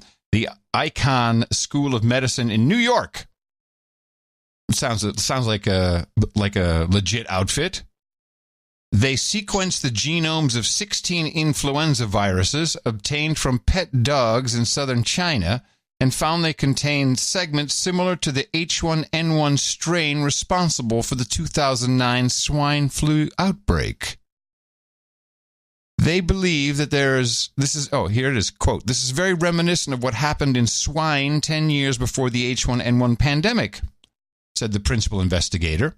In 2009, we were all looking for viruses in birds. There was no surveillance in pigs. Then the pandemic came from pigs. And they posit that the next pandemic could come. You used the word posit? I did, again. No, I used it. Oh, you used it? Yes. Okay. The next pandemic could come from dogs. Well, that makes sense. Dogs are people, too. That's right. We're all going to die. Thanks, Fido. So when I was going through my archives, I found one of those many of these. I download videos, and you can with a tool you can do it from anywhere. Ah, you're so cyber. And so I've got this. This is beginning. I was wondering whatever happened to Robert. I guess Robert Schaefer, Bob Schaefer. Bob Schaefer. There was this clip I got, and it's been put together with a bunch of other these pro-Trump clips about how screwed up everybody was with the predictions that Trump would never win. But Schaefer's, and so there's a music bed they put at the end of it, which really annoys me. Yeah. But this is still worth listening to. This is a 41-second clip. This clip, I think, is ruined. This will ruin your career when you're supposed to be. People out there have to realize that these TV guys, they lose touch with the reality after a while. Well, explain what happened to Bob Schaefer. I don't know. He's just not doing anything. I've never seen him. I haven't seen him. Didn't he mess up somewhere? Did he just? No, you're thinking of Ross. Oh, wrong guy. Yes, okay. Yeah. So he's just gone? I think he just retired. He's getting old. But the thing that's annoying about some of these guys is that they can be so wrong when they're not supposed to be. They're out there, so they're the guys that are supposed to have the pulse and all the rest. But all they do, they live in New York. They hang around with each other. They go to Tavern on the Green. If you want to go to see a bunch of celebrity journalists, Tavern on the Green. Go to Tavern on the Green in New York. It's crawling with them. Yeah. And I mean, when I went there, it was like the whole staff of 60 Minutes was there. It was just everybody. Yeah, we're going to Tavern on the Green for lunch. Yeah, and there they go. There they are. They're all over there. And so this one was just an eye roller. 270 being the magic number. Old College, Bob, you've been on the phone dialing around. What have you heard? Well, I can't find a single Republican. I talked to probably 12 Republican senators yesterday or their representatives. I couldn't find a single one who now thinks they're going to win. They were saying things like, look, we realized a couple of weeks ago that, that we were not going to win, but now we may lose by historic proportions. I mean, something that will, one person said to me yesterday, that could affect the Republican Party for generations to come. I'm not sure the Republican Party is going to survive. Just before the election, he says, I'm not sure the Republican Party can survive. Nailed it. Unbelievable. Hey, Melania showed up again in public. Yep. Let me just give you some of the theories that were out there. I love a good conspiracy. Oh, the theories are the best. My favorite was that Trump had beaten her, and she had to wait for the bruising to subside. I'm not kidding. Like that was a meme. That was a big one on the tweeters. I like it. There was that. There was that she was, hiding because she's a slave. Anyway, she reappeared at FEMA. Now, I will add to the conspiracies. If you see this video, and I'm going to play a bit between the gals on CNN. CNN grousing about it. Because, it was like 26 day, 27, 28 day, a million. We haven't seen Melania. What's wrong with her? Of course, if it were Michelle Obama, you and I would have said, she's having her sex change operation. I mean, we would have said something horrible like that. But for Melania, really didn't have anything other than what appeared at the FEMA headquarters, and that's the B-roll here. She looks like one of those sex robots. And she acts like it. She's like turning very slowly. Yeah, she looks like she's a real doll. The new ones. Yes. Ladies and gentlemen, this is the first version 2.0. First time we've seen the First Lady in 26 days. Here she is sitting next to her husband, the president. And Dana, if I can just ask you about, she obviously underwent surgery. She was out of the public eye for a little bit of time. I was reading Margaret Sullivan's piece in the Washington Post this morning where she made this point where, the First Lady, her staff, it costs taxpayers a lot of money. I think that her communications person referred to the media as rabid at one point in time, but it's a news story to know where she's been. Yeah, look, this is a tough one. It really is. Oh, John, it's a really tough one. You think we can get through this story? It's a really tough one. No, I'm going to have so trouble tough. With it. It's tough. Because she does, by definition, she's somebody who has a formal role. An informal public role, but that means that she does spend taxpayer money. But she wasn't elected. She doesn't have an official elected title. So she is not bound by the expectations and the needs, rightly so, of people who elect officials and want to know where they are and how their health is because they were put there by the people. She wasn't. What they're trying to do is explain away their nuttiness. Having said that, she's all, and so there's that part of it, and the fact that she is who she is. She is somebody who is fascinating to people in this country and around the world. People want to know. Where is Melania? People want to know everything that they can about her. She understands that. She plays with that, with her clothes, sending signals, with things that she says, with things that she wears. So in some ways, she understands it. In this particular case, because it's medical, it's a tough one. Oh no, she's wearing the blue dress with the 7-inch heels. She's signaling, help, get me out of here, help. I'll tell you though, if I were her, I would seriously consider. Look, if that's not synthetic, they should make one, so she doesn't have to go everywhere. It's really she does. You've seen it, doesn't she look synthetic? Yeah, a little bit. Got too much foundation. And I figured it out because I look at behaviors, and she always looks like she's scowling, and I know why. Because when you see her really smile, really a big smile, she looks old and wrinkled. And I know she hates it about herself. That's why she's pursing her lips the whole time. And she doesn't smile. She cannot be herself. She got a pretty smile, but maybe it might exaggerate wrinkles. And a lot of these women of that type, people kind of know a few of them. They take a lot of they shoot Botox into their face, so this doesn't happen. What you're describing, I mean, Nancy Pelosi's all Botoxed up. And she's got like a very strange looking face because of it. And I don't know if Melania uses Botox or not. Are you kidding me? You think she does for sure? Forehead for sure. Yeah, but not in her cheeks or anything. But oh please, it's an immovable object. No, yeah, you might. No. Of course she does. Before we get to your clip blitz, this was a cool little ditty sent in by one of our dudes named Ben, who works for our armed services. This is the Air Force, and they have a helpline. I guess if you need to call in and get some kind of info about something going on with the tubes there in the interwebs in the DOD. And this is relatable to my use of the MIL term AFG for Afghanistan. Because if I converse with a lot of military personnel and spies and handlers, and they're always, it's like DJT, POTUS, or POTUS, but usually DJT, AFG, IRQ for Iraq. It's all these abbreviations. And I think it was his dad who said, you should send that to Adam and John. He called into the helpline and got the menu. Press 1 for this, press 2 for that. Listen to what these guys do. Service. This is a non-secure line. For field assistance service, teams 1 through 6, press 1. For help with ACES, IWIMS, TMIP, and Next Gen CE, press 1. For help with Air Force EONet, press 2.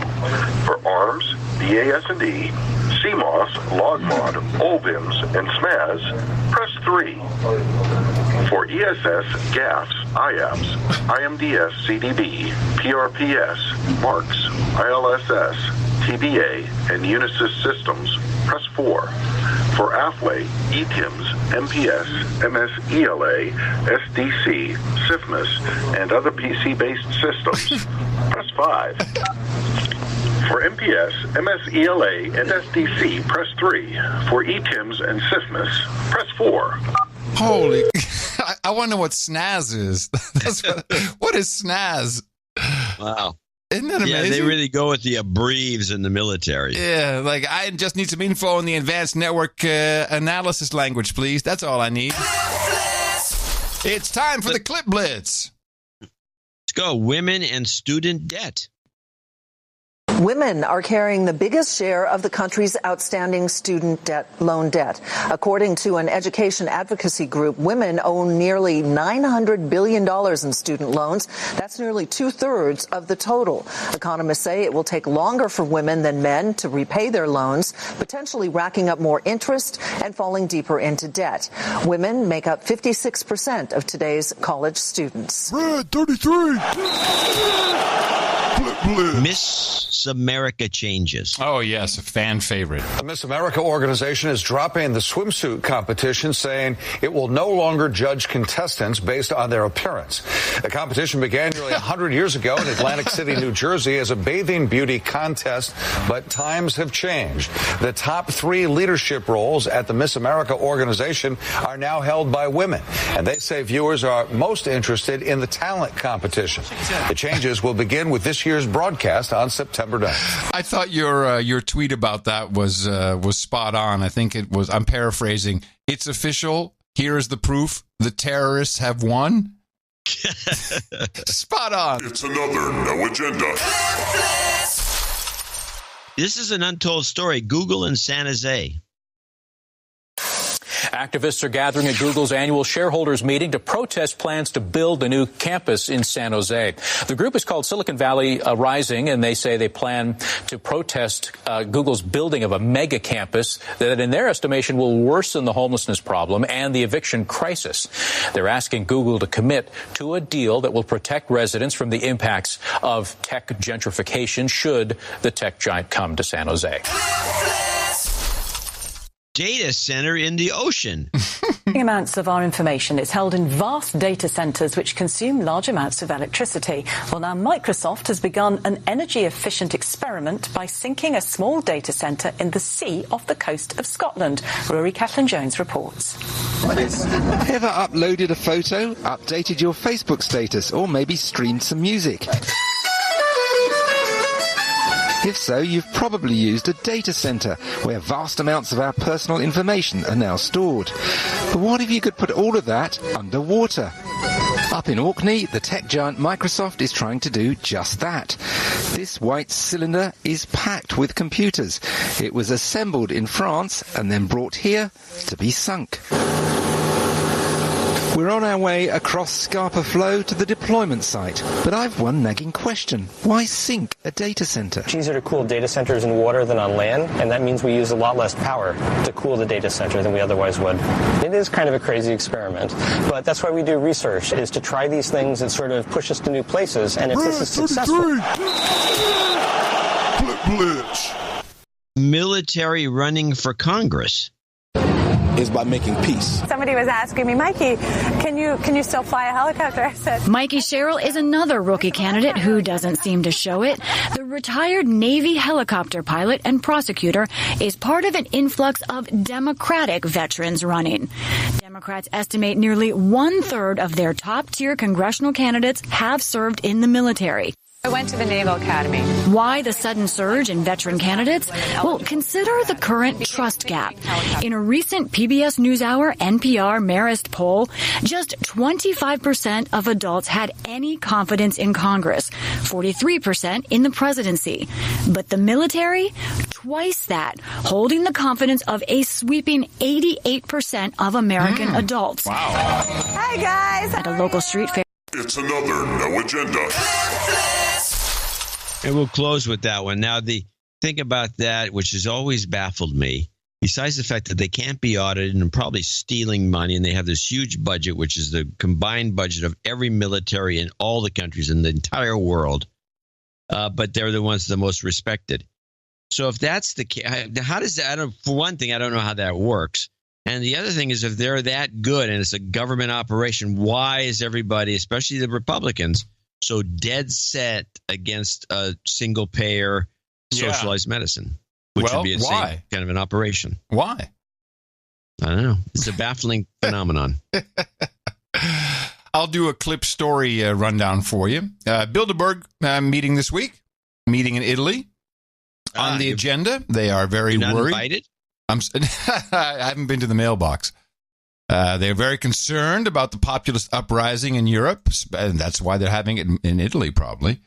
And we're going to have to retire a fan favorite jingle here on the best podcast in the universe. Very, very sad. Oh. Yes, sad. Monsanto. Looks like the Bayer acquisition of Monsanto will go through, although they do have to spin off the glyphosate division, but the name will go away. Monsanto. Oh, no. Yeah, I know. So let's play it one more time. Just so Monsanto. And that's also disappointing because of the old Monsanto House of the Future, which used to be at Disneyland in Los Angeles. The Monsanto House of the Future. That's such a scam. House of the Future, they have one in every country. And the Netherlands, they would always, we've opened, Adam, would you like you to come down, press event, come down and look at the House of the Future, which is always, built by Philips. Well, believe me, you don't want a house built by Philips. It's not much you want from Philips except, light bulbs, maybe a TV. Some of their TVs are okay. And, surprise, it's a shocker. Elon Musk says, we're going to have to delay the plans for the first space tourist to circle the moon. Oh, you think? Yeah, they haven't quite worked it out. How we're going to get through the Van Allen belts, that's what he hasn't quite worked out. I know what's going on, Elon Musk. So now he says end of 2019. Yeah, sure. So he's got this other thing going too, which is apparently the Model 3, which they can't seem to mass produce at all.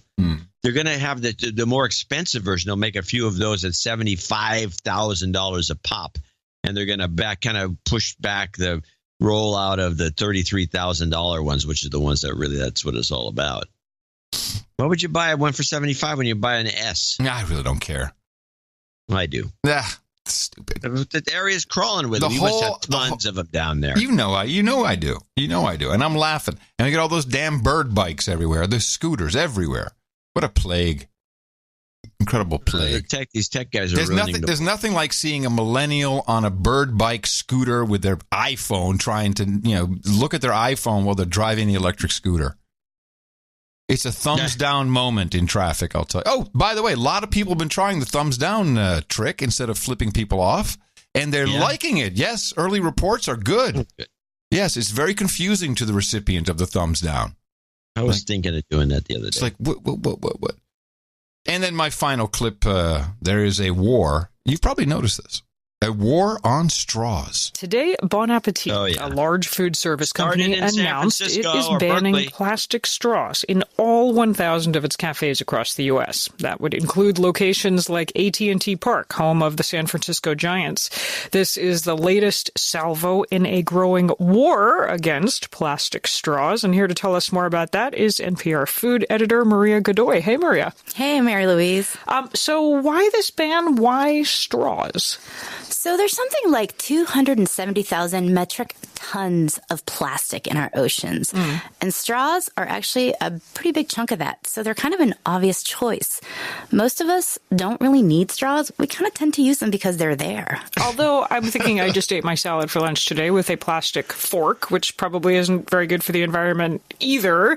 Why are straws being singled out for this ban? Well, environmentalists have actually been telling us that plastic straws are taking a big toll for years. But there was this video that went viral in 2015, and it's pretty hard to watch. It shows a sea turtle with a straw stuck up its nose and researchers trying to remove it. It's pretty heartbreaking. And, one of the reasons it's lodged up there is because of the shape of the straw. It let it go all the way back in its nostril. This was just like a really, really graphic way of bringing home the fact that plastics and plastic straws are taking a huge toll on sea life and really on the planet. So we got a turtle with a straw up his nose. Who knows what the turtle was doing? Yeah, but no, it's taking a toll on the planet, the plastic straws. I don't know how I feel about this. I like straws. Well, but the old paper straws were fine. Thank you. Couldn't we just get the paper? I mean, that wouldn't change if it was a paper straw. It would still go in the turtle's nose. Maybe the people behind this whole thing are the paper straw makers because they were put out of business. Damn paper straw makers again. Yeah, they came in with this idea. Can you imagine? It'd be a marketing meeting. What are we going to do? Our market share is dropping to these plastic straws. I know. Where's that turtle? Yeah. Yeah, shove a straw up his nose and then do a phony video and say, this is terrible. We got to get rid of these and go back to paper straws. I don't mind paper straws. They may not. Well, I don't know if they do well in the water, or do they just wilt away? I guess they just become like paper. The water just fall apart. All right, No Agenda Paper Straws, a new business opportunity. We'll work on it right after we choose the artwork for the show. Which is smart money for anyone who bought into a paper straw company just before this happened. Oh, maybe we can still do it. It may not be too late. I'll have a look. We'll report on Sunday. That and more life-saving tips and media deconstruction to your heart's content on the best podcast in the universe, the No Agenda Show. And I'm coming to you from downtown Austin, Texas, capital of the Drone Star State, FEMA Region 6, on the maps in the 5x9 Cludio in our common law condo. In the morning, everybody, I'm Adam Curry. And from northern Silicon Valley, where it's nice out, but it's not windy. I'd say the weather is good, better than your weather. I'm John C. Dvorak. A Secret Agent Paul compilage as our end of show mix. Enjoy that, and we'll be back on Sunday. Remember us at Dvorak.org/NA. Until then, adios, mofos. I need a cab.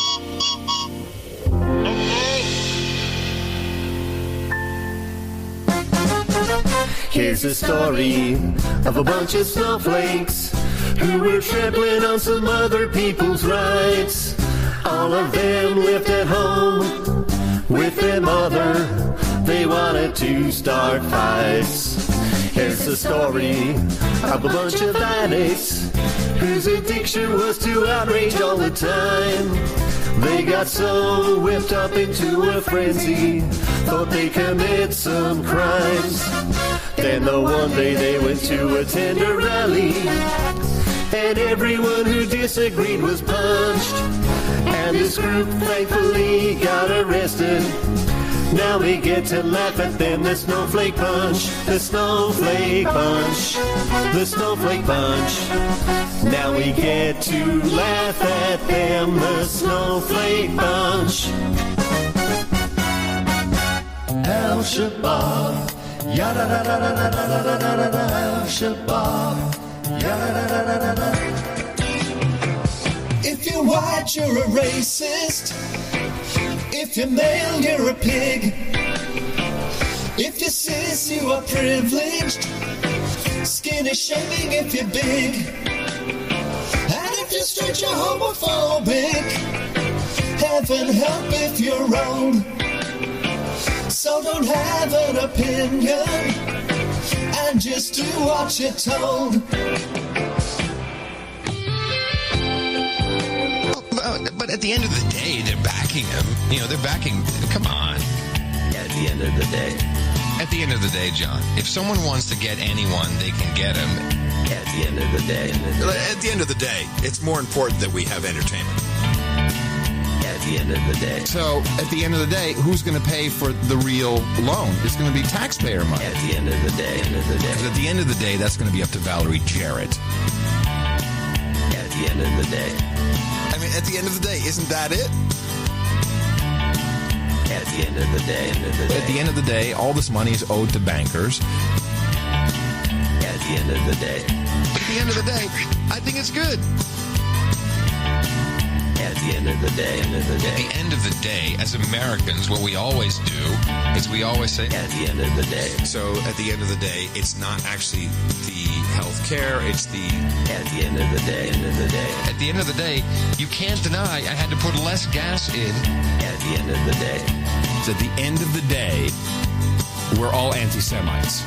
At the end of the day. At the end of the day, you get, I think it's 4%. At the end of the day. Starts to run together at the end of the day, and you kind of forget, right? And then... At the end of the day. John, you and I are both in the audience business at the end of the day. At the end of the day. So at the end of the day, she can say, hey, I told you so. At the end of the day. But I don't say at the end of the day. I said it once, I think, ever. It's a war on man. Hallelujah. War on man. Amen. I'm gonna go out. I'm gonna jump for joy.